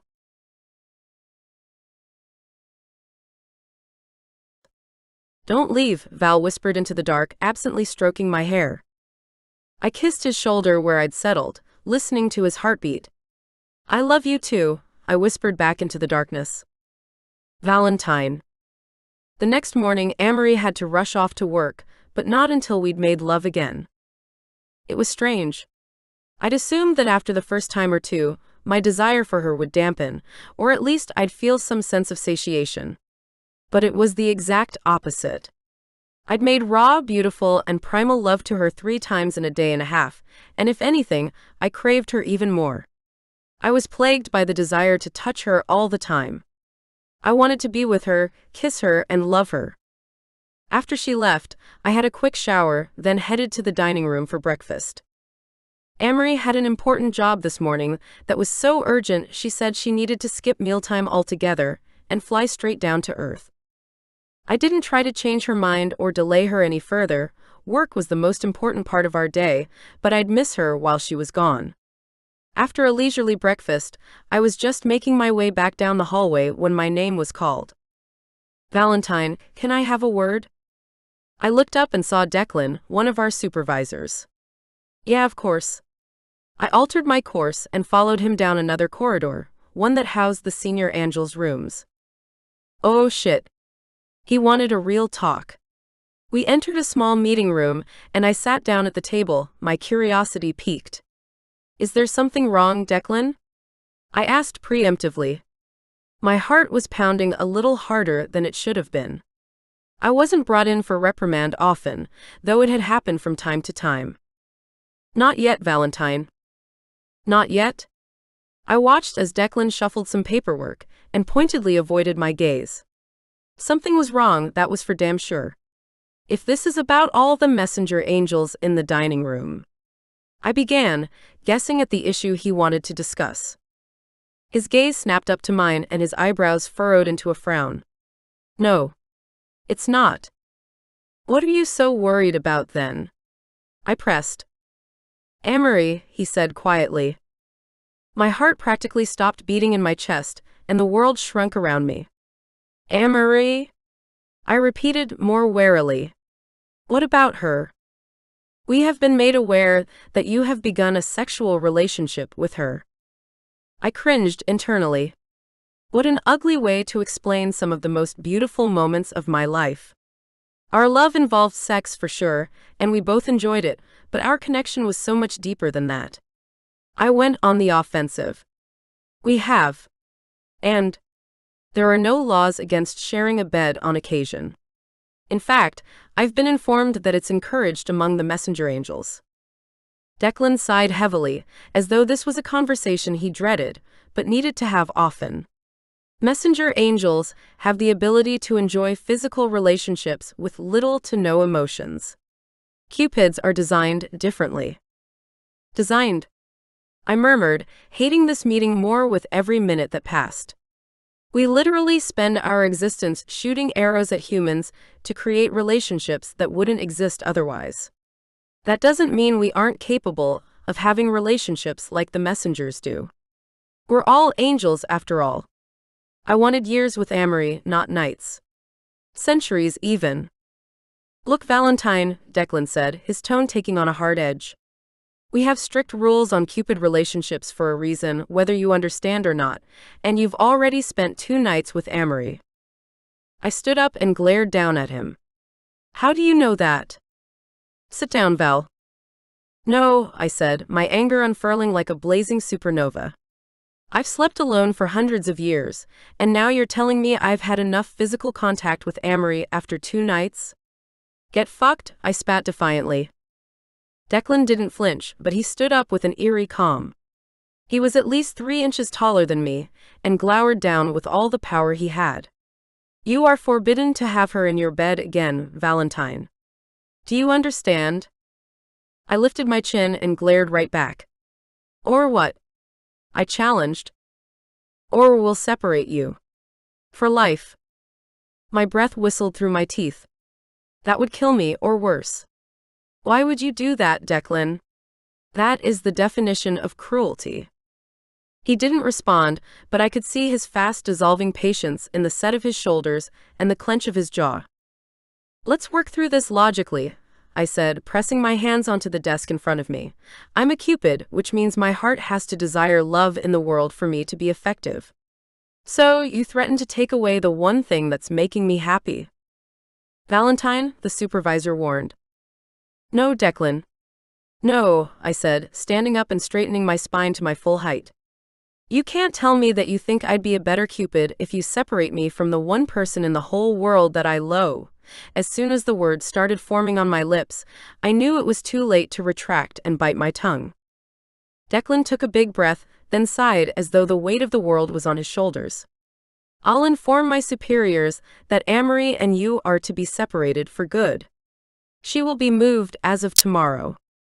You can't do that. I can, Declan snapped, and I will. But. No buts, Valentine. Not this time, Declan said, then stormed out. I fell into my seat and put my head in my hands. Oh fuck. What am I going to do now? Chapter 9. Amory. Tonight, I was going to do something special for Val. I wanted to explore his body like he'd explored mine. The idea of tying him up and telling him that he wasn't allowed to move while I ran my tongue over him, all over him, was tremendously appealing. He was always the one pleasuring me and loving me. I wanted a chance to return the favor, to show him that I appreciated his beautiful body as much as he did mine. I was just lounging in my bedroom, fantasizing about what I'd do to Val, when there was an urgent, rapid knock at my door. Amory? Open up. I raced over to open the door and found Val standing on the other side. He wasn't smiling, in fact he looked angry as hell. Val? What's wrong? Are you okay? This was not the meeting I'd been expecting. He pushed past me and into my room as he ran an agitated hand through his hair. Amory, we have to talk. Now. Yeah, sure. Images of Val's naked body in my bed disappeared from my mind as his worry clouded the room. What's wrong? I asked, urging him to explain. I closed the door behind him and invited him to sit. But Val wouldn't be calmed. He was pacing, still frantic. I jumped back onto my bed and crossed my legs, watching my lover and best friend freak out, hoping he'd open up when he was ready. Val ran both hands through his hair, tugged at his uniform, and paced like his life depended on it. Talk to me, Val. What's going on? You're starting to freak me out. Surely he didn't think I still wanted Blake, or Tyrone, did he? Was this a jealousy thing, or had something happened?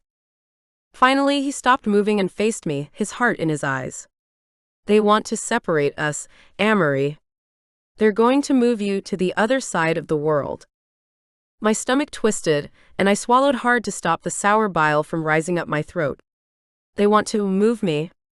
I whispered, my voice quavering. But no. I didn't want to go. It wasn't right. Anger and hurt rose up lightning fast, and I shot to my feet in a frazzled panic, adrenaline now zinging around my veins. They can't. I protested. They can and they will, he countered, shifting his feet uneasily. They don't want us together. But we're not together, I told him, my heart screaming out at the lie. Nothing was official. What we wanted and what could be were two very different things. We're best friends. We're colleagues, I reasoned. I mean, we've slept together, but... The crestfallen look on Val's face gave me pause. What else happened, Valentine? What aren't you telling me? I'm so sorry, Amory, he began, his arms falling in defeat. I told him that I loved you. There's no taking it back. My heart leapt and my gaze instantly found his. You told him that? Yes, he admitted. It was Declan. He called me in for a meeting and it became a confrontation. And it just came out. I couldn't help it. I'm so sorry. He stepped forward and grabbed my hands, his expression apologetic and plaintive. I shouldn't have told him that. This is all my fault. Why not? I whispered, the world falling away around me. It's the truth, isn't it? Every time Val declared his true feelings, my own feelings for him became clearer and clearer. How had I not known before that this man loved me so ardently? And how the hell had I remained in denial so long over the stark truth that I loved him just as much? I couldn't imagine a world without him. The very idea sent shards of ice splintering through my soul. He nodded and licked his lips in a tellingly anxious gesture. Of course it is, but that's the reason they're separating us, because I love you. Their fucked up rules say that I can't possibly love you and still be a functional and effective Cupid. I pulled him over to the bed and pulled him to sit down next to me on the mattress. What can we do? I asked, my heart in my throat. The last thing I wanted was be separated from Val. Well, we could. He pressed his lips into a thin line and stopped talking mid-sentence. We could what? I asked, waiting for his response. The only thing my mind was coming up with was, run away. But where would we run? And what would we do when we got there? This was the only life we'd ever known. We were Cupids. We were literally created for a single purpose. How could we escape that? We could fall, he whispered, his blue eyes boring into mine. FFFF. I couldn't even say it. Fall. No. Never. I liked being an angel. I didn't want to die. Hear me out, Val said softly, squeezing my hands a little tighter. I met this human girl the last time I went down to Earth. Her name is Abby, and she told me that she's an angel coordinator of sorts. A what? What does that even mean? I asked, my voice reaching a squeaky pitch as I battled to contain my feelings. She helps angels who decide to fall, to be human. She helps set them up with jobs, ids, money, all those necessary things. What he was suggesting sounded impossible. It sounded absurd. And you want to do that? I whispered, my mouth falling open in shock. But why? I couldn't imagine wanting to be human. That just wasn't me. Because I want to be with you, Amory, Val answered, reaching up to cup my face and staring into my eyes with more love than I'd ever seen in anyone's gaze before. I want to be able to love you and sleep with you and never leave you. I want to be able to live a life with you.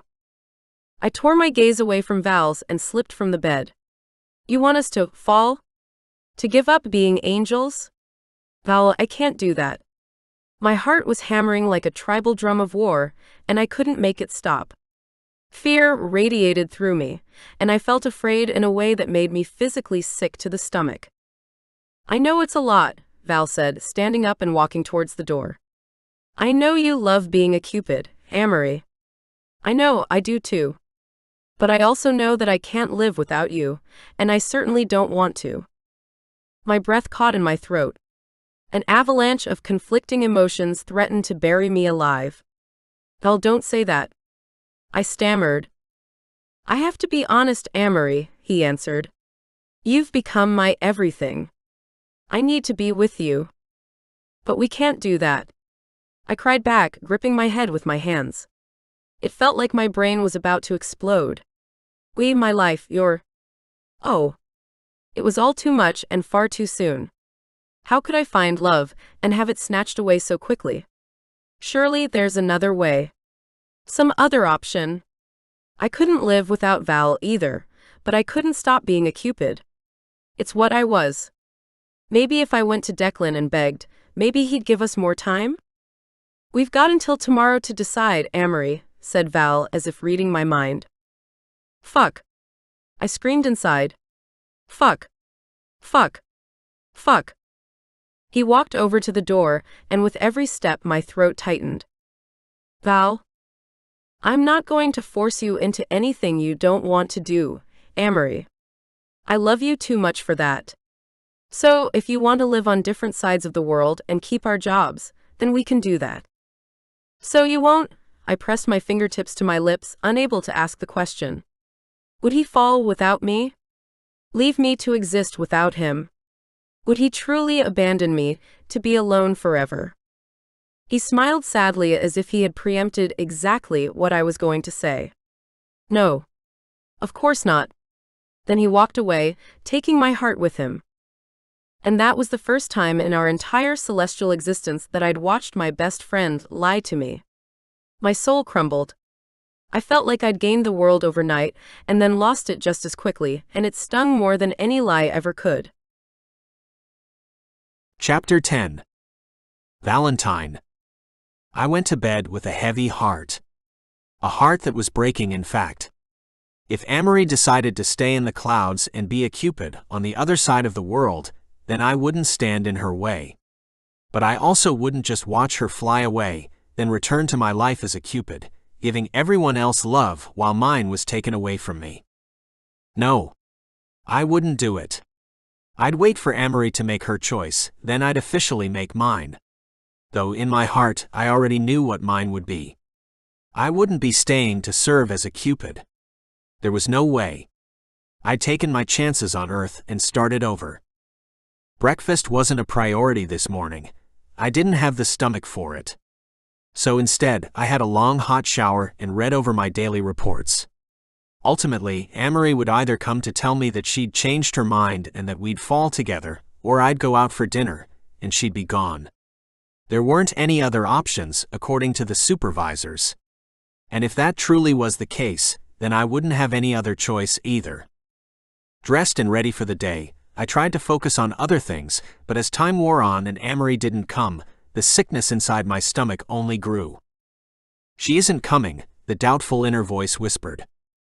The truth of it was slowly but surely tearing me up inside. I loved her and had told her I'd change my whole life for her. I'd give up heaven and my wings for her, and it was looking more and more like she was going to choose her job. I wanted to hate her for it, I really did. I wanted to lash out and unleash the sea of emotional turmoil boiling away within me. But the stark reality was most angels didn't consider what we did a job. It was a calling, and their only and entire reason for being. That wasn't how I felt, not anymore. And without Amory, my reasons for remaining a Cupid were fast fading. The light of my days was gone. My reason for getting up in the morning. My smile, my laugh. The foundation of my life from which my happiness had sprung from. All gone, wiped out in the blink of an eye. I stood in front of my bathroom mirror and stared at myself for a long while, letting my wings unfurl and become visible. They were beautiful, but not unlike a bird's wings. I'd be able to see them again. On a dove. Or any other of God's avian creatures. But I would miss them. I reached out with my fingers and caressed my feathers, feeling their comforting touch on both sides, as though caressing my skin, but ever so slightly. Our wings were a part of being an angel, but not in the manner of normal limbs. They were a heavenly gift, an intangible miracle, and when I fell, they would cease to be. Part of me wished I had a camera to take a photo so that I could look at them in the future, when they were gone. But I didn't need a picture, truthfully. I'd never forget what they looked like or how they felt. My wings had been a part of me for my entire existence, and even when they were no more than a memory, I wouldn't forget. Never. I took off my Cupid uniform and pulled out a pair of casual pajama-style pants I'd rarely had the occasion to wear. They were thin and gray, but comfortable. A quick shower later, and any remnants of who I used to be were washed away like summer rain. I pulled the pants on and took a deep, steadying breath. It was time to move on to the next phase of my life, and there was no one to say goodbye to. Not anymore. I made my bed and cleaned up so that the next angel would have a nice space to live in. When I fell, another angel would be created, a soul to take my place. No one would miss me. The void of my existence would soon be filled. A deep, sweeping sadness washed over me, and I let it take me down. Let it embrace me like a long-lost lover until I felt ready to let go, then I pushed it away. The walk to the portal was shorter than I remembered, and as I ambled along, every step brought me closer to the end of my angelic life and an existence without Amory. I nodded numbly at other Cupids as I walked, for the very last time. It felt like the well-worn trail to the hangman's noose. The portal was closed, and my heart thumped harder and faster as I stood in front of the door to the human realm. It was a door I'd flown through thousands of times before. But today would be different. I took a deep, painful breath and yanked it open. The pain wasn't simply pain though, it was excitement, tainted by a touch of fear. Perhaps a little resentment too. There was just too much to hold inside myself. I couldn't bear its burden anymore. Air blew past my face as the clouds reached up to meet me like they always had. I leaned into the cold rush of the wind and closed my eyes. Valentine. No. Strong hands pulled me back. I turned around, shocked to find Amory there, preventing me from falling. It felt like a dream. Amory? I gasped as I grabbed for her hands and stared at her. She was wearing the same plain clothes that I was. I thought they'd moved you already. She swallowed, gulping loudly. Well, they tried. Ripples of pain and feelings I'd never seen before raced across her face in a kaleidoscope of emotion. I stepped even closer. What's happened, Amory? What is it, love? I asked, cupping her face desperately, elation warring with concern. Talk to me. She dropped her gaze, then looked up at me, her eyes a stunning gold in the portal light. I want to go with you, she whispered, her lips trembling as she spoke. I could feel the fear pulsing through her. Are you sure? I whispered, afraid to ask the question. I didn't want her to take it back. Not now. She'd finally said the words I'd been praying for. She nodded and blinked, sending tears streaming down her lovely cheeks. I dropped my hands away slowly, worried she might be sacrificing the life she truly wanted for me. Amory, I won't stand in the way of your happiness. I don't want you to live with regret. If you want to stay here. No, I don't, she said, rushing forward to grab my hands again. I want you and I want to be with you. I'm just scared, Valentine. I've never thought about leaving before. Neither had I admitted. Not until you kissed me. She smiled at me through her crystalline tears. How did a kiss change everything? I could see it was my turn to convince her that I loved and needed her. Because I'd spent years knowing I loved you, but if you never returned my feelings, then it was okay. I'd have stayed here in the clouds just to be with you. But I do love you, she whispered, making my heart soar. And that's why I want to go, I explained. Because here, we can't love one another. Here we're not free. We are servants who must put our own needs to the side for the good of mankind. And I'm done doing that, Amory. I've served for hundreds of years now, more than anything in the world. I just want to love you. She glanced off to the side as someone walked past us, smiling to reassure them that everything was okay, even if it wasn't. So, we'll be human, she said, stepping closer and wrapping her arms around herself. Yes? I asked, hearing the question behind her words. So what will we do, she asked, her eyes no longer red or teary. I laughed, lifting my hands in prayer. Whatever we want to do. We can get married, have children, grow old together. Children, she whispered, her face growing rosy with happiness. If we can, I answered with a smile. And if that's what you would like. She nodded and came close again, lifting her chin in invitation. I wasn't about to let that opportunity pass me by. I dropped my head and kissed her lips with renewed passion. She wrapped her arms around my neck and kissed me back, moaning softly in the back of her throat when my tongue swept between her lips to taste her sweetness. When I pulled back, there was a crowd forming around us now. Cupids, watching and waiting to see what would happen next. I could feel the presence of an authority coming, so I grabbed her hand and turned back toward the door. Are you ready, my love? I asked, hope swelling my heart. She nodded, taking the final step towards the door. What do we do? Abby said we just fall. She stared into my eyes, nothing but love and excitement showing in their golden-flecked hazel depths now. Okay. Let's do it. Together. Valentine. Wait. It was Declan. There was no time to spare. Let's go, love.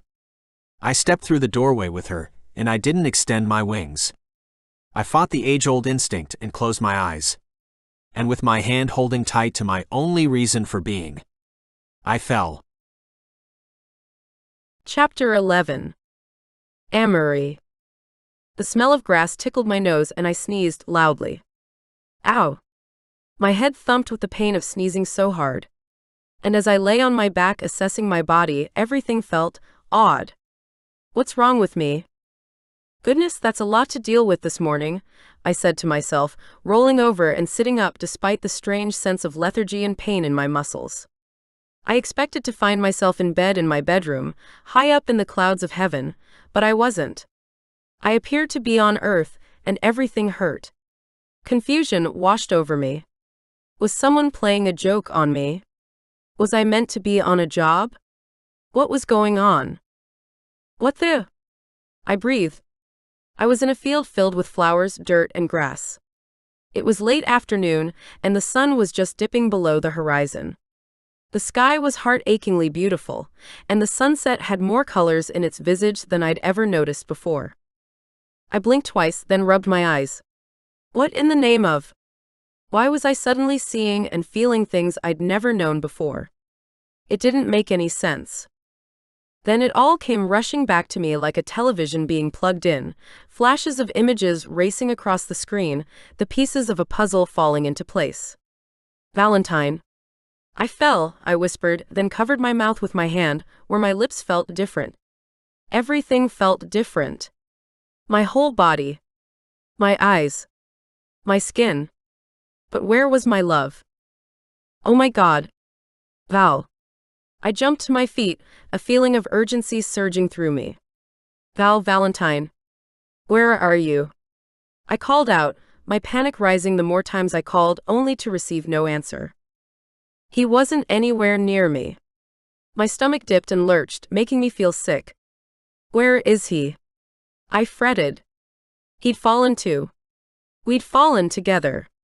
So, we could love each other forever. We'd been holding hands on the way down. How did we come to be separated? Oh no. I looked around, my eyes scanning the area, and couldn't see any signs that another angel had fallen alongside me. I had to go.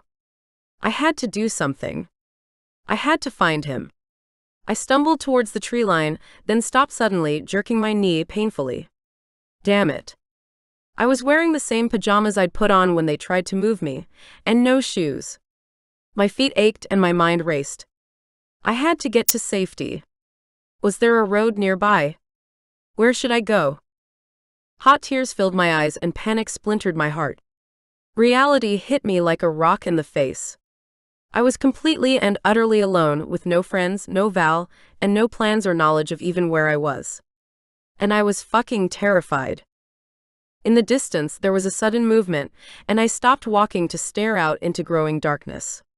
There was a flicker of color that seemed to be in the shape of a person, though it was hard to tell with my new eyes. My angel vision was gone. I squinted towards them, and finally, I could make out a face. And blonde hair. Yes. Definitely human. I started running towards them, falling forwards as soon as I tried moving faster than a staggering pace. I was completely off balance without my wings. I tried walking forward again, but tripped over a rock in the dirt and fell to the ground.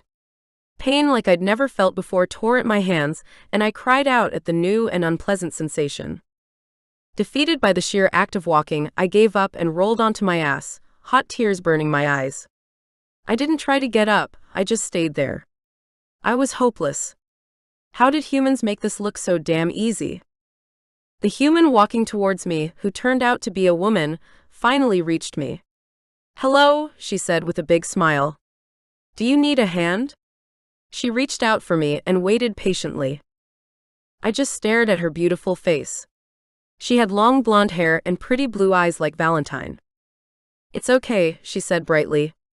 Take it. I won't hurt you. With a sigh, I took her offered hand and hauled myself to my feet. Who are you? I ventured. She grinned. I'm Abigail. Relief flooded through me. You're the angel agent, the helper person. Val told me that he talked to you. You can call me Abby.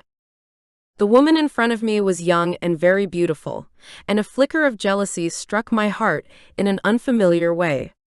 It felt disturbingly personal. I wasn't sure I liked it at all. Abby chuckled and thrust her hands into her jeans pockets. It's not like that at all. Don't worry. I don't go for angels. I brushed my hands together to get rid of the dirt. That made sense in a way, since most of the angels she would find herself helping would be in a loving pair that fell together anyway. Like Val and I. Ah, yes, I fumbled. Okay, thank you. So, do you know where he is? Abby grinned at me again, flashing her pearly whites. Yes, well, sort of. I got the call saying that 2 angels fell tonight. I came to get you, and my cousin Billy went to the other site. It's a few hours' drive away, though. My breath caught in my throat and my heart filled with another new emotion, disappointment. Oh. That's far. She smiled and turned around, offering her arm to me. Come along and hold on to me. You'll find it hard walking in the beginning, but you'll get better at it really soon. Don't worry. I grabbed onto her arm and together we walked back to where she'd parked her car. She opened the door and instructed me to get in. As I sank into the seat, I'd never felt so relieved to be able to sit down. Every part of me ached in the strangest and most foreign way. I already felt exhausted, and I hadn't done anything but fall. Abby shut the door, raced around to her side, and hopped in. Here, she said, handing me a bag. This is an ARK, an angel rescue kit. There's a bottle of water, a few Advil, and some jelly beans. The Advil will help alleviate some of the aching, and the glucose and water will give you back a little energy. You want me to take all this now? I asked, not having the foggiest idea about anything she'd just said. She smiled and took the bag back, rifling through it. Yep. Here. I'll help you. Abby grabbed the bottle of water, twisted off the top, then popped 2 white pills into her open palm. Here, drink this and then swallow these down like you would food. They'll make you feel better soon, I promise. I didn't know this young human woman from a daisy in a field, but Val had met her and seemed to trust her, so I did as she advised. Good job, she praised, even though it took me 4 half-choked attempts to get the stupid little pills down my throat. They kept making me gag. I was not a fan. Now, munch away on these while I drive you to Val. She handed me a huge bag of multicolored jelly beans and grinned at me again. Her sense of kindness and joy was a tad infectious. I could see why Val had been quick to speak well of her. Thanks, I said, resting back into the chair and sticking my hand into the bag and grabbing some of the candy. You're certainly organized. Abby started the car and pulled out onto the road, darkness falling more deeply as night rapidly approached. You'll be my 22nd angel in the last 5 years, she admitted. So yeah, I'm pretty organized these days. 22 angels just for you. I repeated. That sounded like a lot. She shrugged. Yeah. The first couple taught me a lot, hence the go-to bag. I didn't realize you guys would be in pain or be hungry and thirsty the second you hit the ground. It just didn't occur to me, unfortunately. But I know now. Is there anything else you want to report? I stuffed more sugar into my mouth and shook my head. No. You're doing excellent. And I'm grateful. She laughed at the compliment. Thanks, Amory. I stared at her. You know who I am? She nodded. Of course. That's part of my orders. I get told who to pick up and where from. It's a pretty good system, actually. Do you know who sends the orders through? I asked, wondering about the angel supervisors and which ones would get this job. No, I don't. Sorry, she said. I believed her. She had no reason to lie. Don't be, I said. It doesn't matter. I closed my eyes and rested my head back. I won't get to see them again, anyway. We drove for hours and I nodded off, sleeping as we traveled. Abby had been right about me being tired. I felt horrible in lots of ways I couldn't quite yet describe. Finally, Abby pulled the car over in front of a motel with flashing neon lights. Their garish light flickered into my consciousness, and I forced myself to wake up. Where are we? I asked.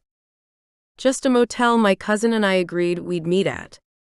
Billy should have booked you guys in for a week already. By then we'll have your house, jobs, ids, and everything sorted so you can start your new human life. This is just temporary while we iron out the wrinkles. I stared past the windshield at the bright pink flamingo and swallowed hard. I hope so. Abby laughed. Come on, let's go. You must be dying to see Valentine, right? I was, and as she said it, my heart lifted. Seeing him would make everything all right, I was sure of it. Love conquers all, I reminded myself. It was the Cupid creed. Abby jumped out of the driver's side of the car, then came around to mine and opened the door for me. Come on. We're almost there. She checked her cell phone, then she grabbed my hand. Billy said they're in room 205. So let's do it. And don't forget your water. I put my water, pills, and candy back into the bag Abby had given me and managed to get to my feet with her assistance. The pain had receded, and although I still felt lightheaded, I was feeling noticeably better. Thank you for the bag, I managed to say as she shut the car door. I feel a lot better now. She offered me her arm with a smile. I took it, though butterflies of anxiety fluttered to life within me. I was going to see my love, my Val, and it was somehow exciting and nerve-wracking at the same time. I felt like a wonky debutante still trying to find my feet. You're so welcome, Amory. Let's get this reunion happening. And without another delay, Abby dragged me towards the stairs. With her help, I climbed my way to my new life. One exhausting but thrilling step at a time. Chapter 12. Valentine.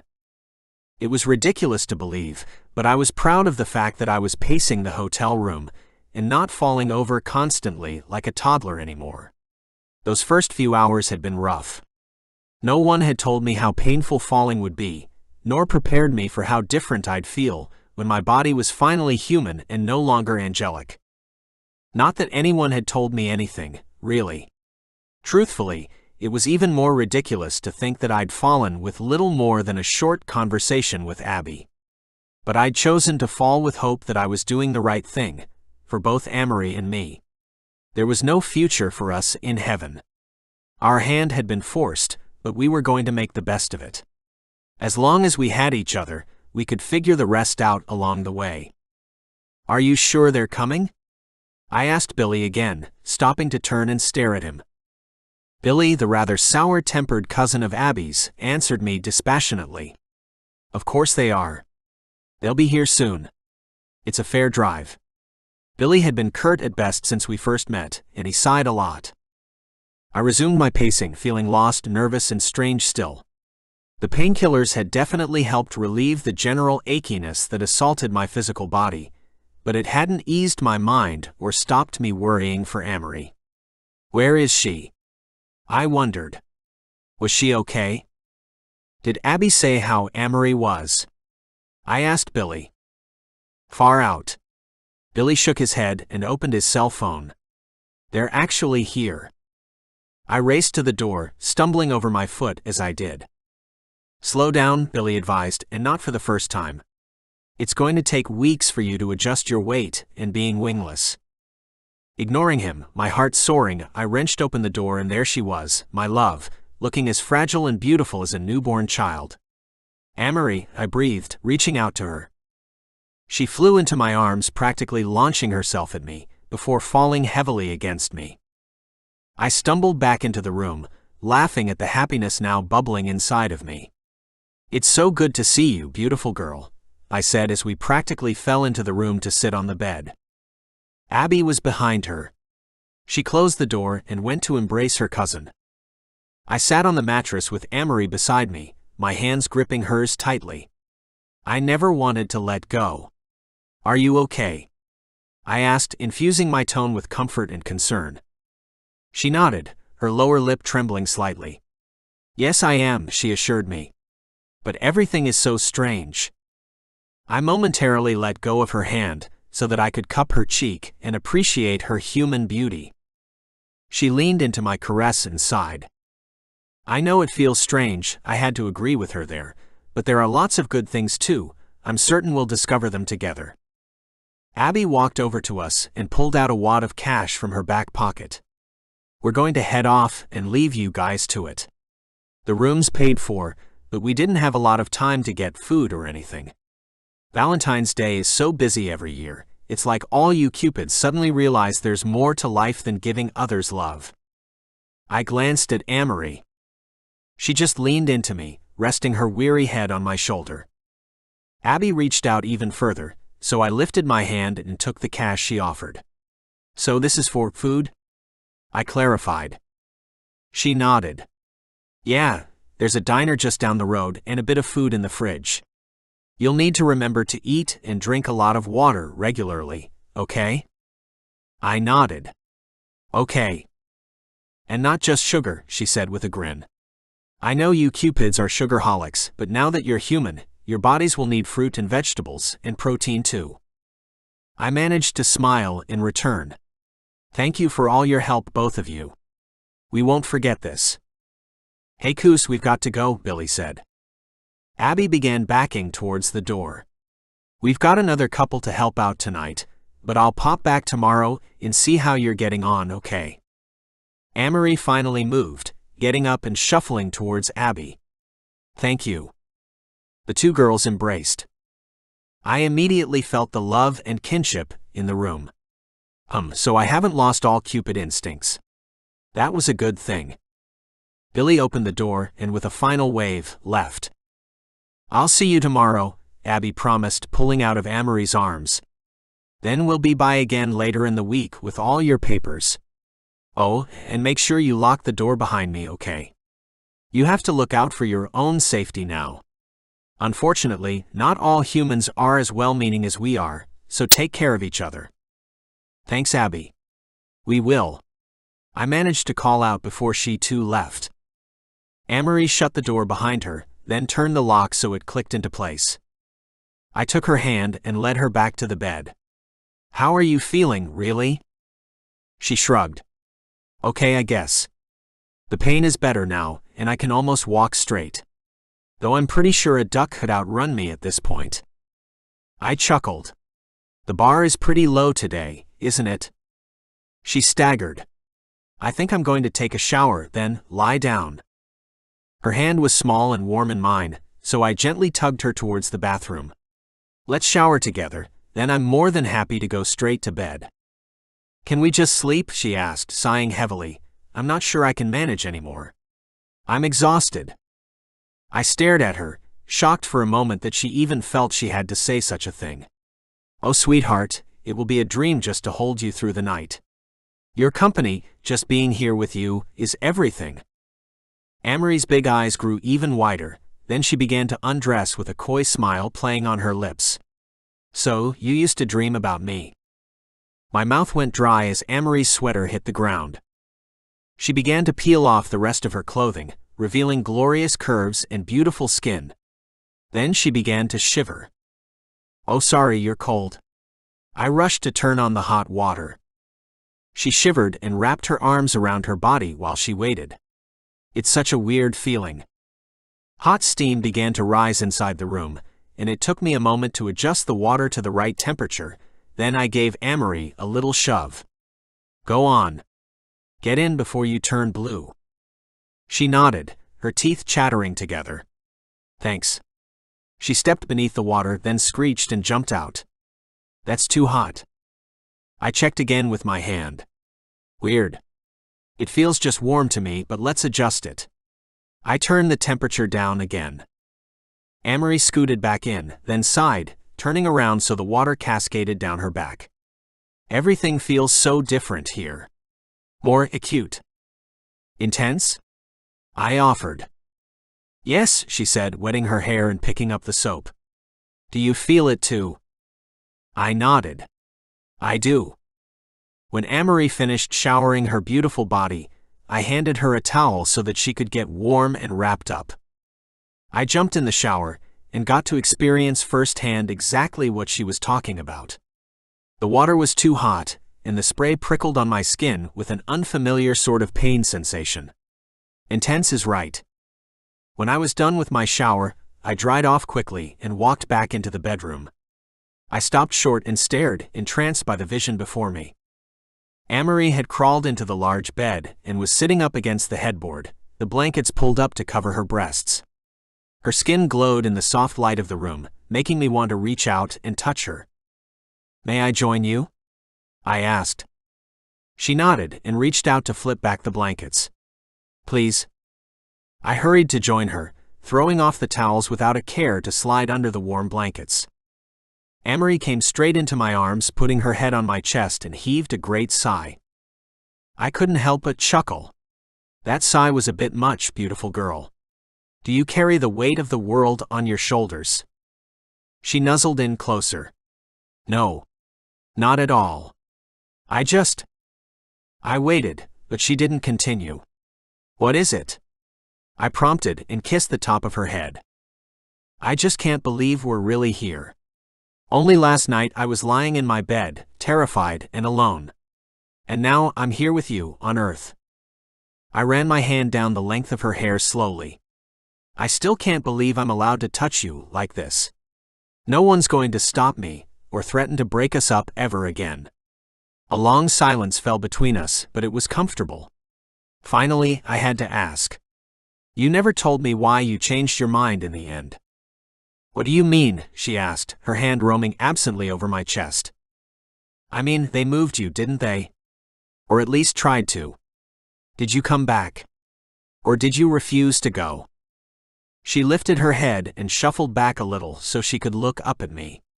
"They came for me while I was packing and getting ready to go, and what?" I asked, my gaze dropping to her gorgeous full lips. "And I couldn't do it. The idea of leaving you, the thought of never seeing you again." She inhaled sharply. It hurt so much I could barely breathe. "And that's when I knew. So I ran."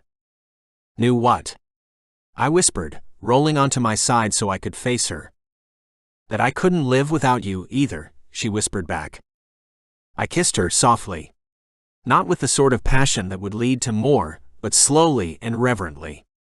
It was a kiss of gratitude, appreciation, and comfort. She felt like home. When I finally pulled back, I managed to say, "I love you." "And I love you," she echoed. She smiled, her expression awash with peace, and rolled over. "Will you cuddle me while I sleep, my Valentine?" I snuggled into place behind her, moaning softly as pleasure swept over me like a cool breeze on a warm day. My arm wrapped around her belly, as her ass nestled perfectly against my thighs. "Always," I whispered into her ear, "and forever." She sighed and settled into the pillows. I couldn't believe it. We were together, and no one could break us apart. Never again. We'd found our very own happily ever after on my namesake day. As Amory drifted off to sleep, I held her, just listening to the sound of her breathing, and smiled. "Happy Valentine's Day, my love," I whispered, before I closed my eyes and fell into a dreamless slumber. I didn't need to dream anymore. My dreams had finally come true, and we were living them together. Epilogue. Amory. 5 years later. "Val, can you come get the plates for me, please?" I called out into the house as I juggled the baby on my hip, shifting her so that I could carry her properly. "Sorry, beautiful," Val said apologetically, running into the kitchen to grab the plates from the counter.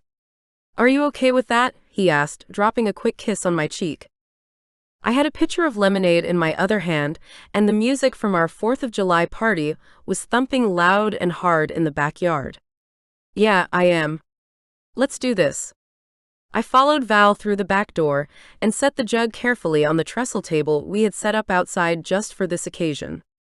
It was a beautiful day and the weather perfect for a celebration.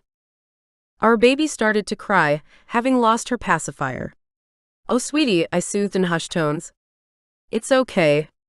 We'll find it," I promised as I started to look left and right.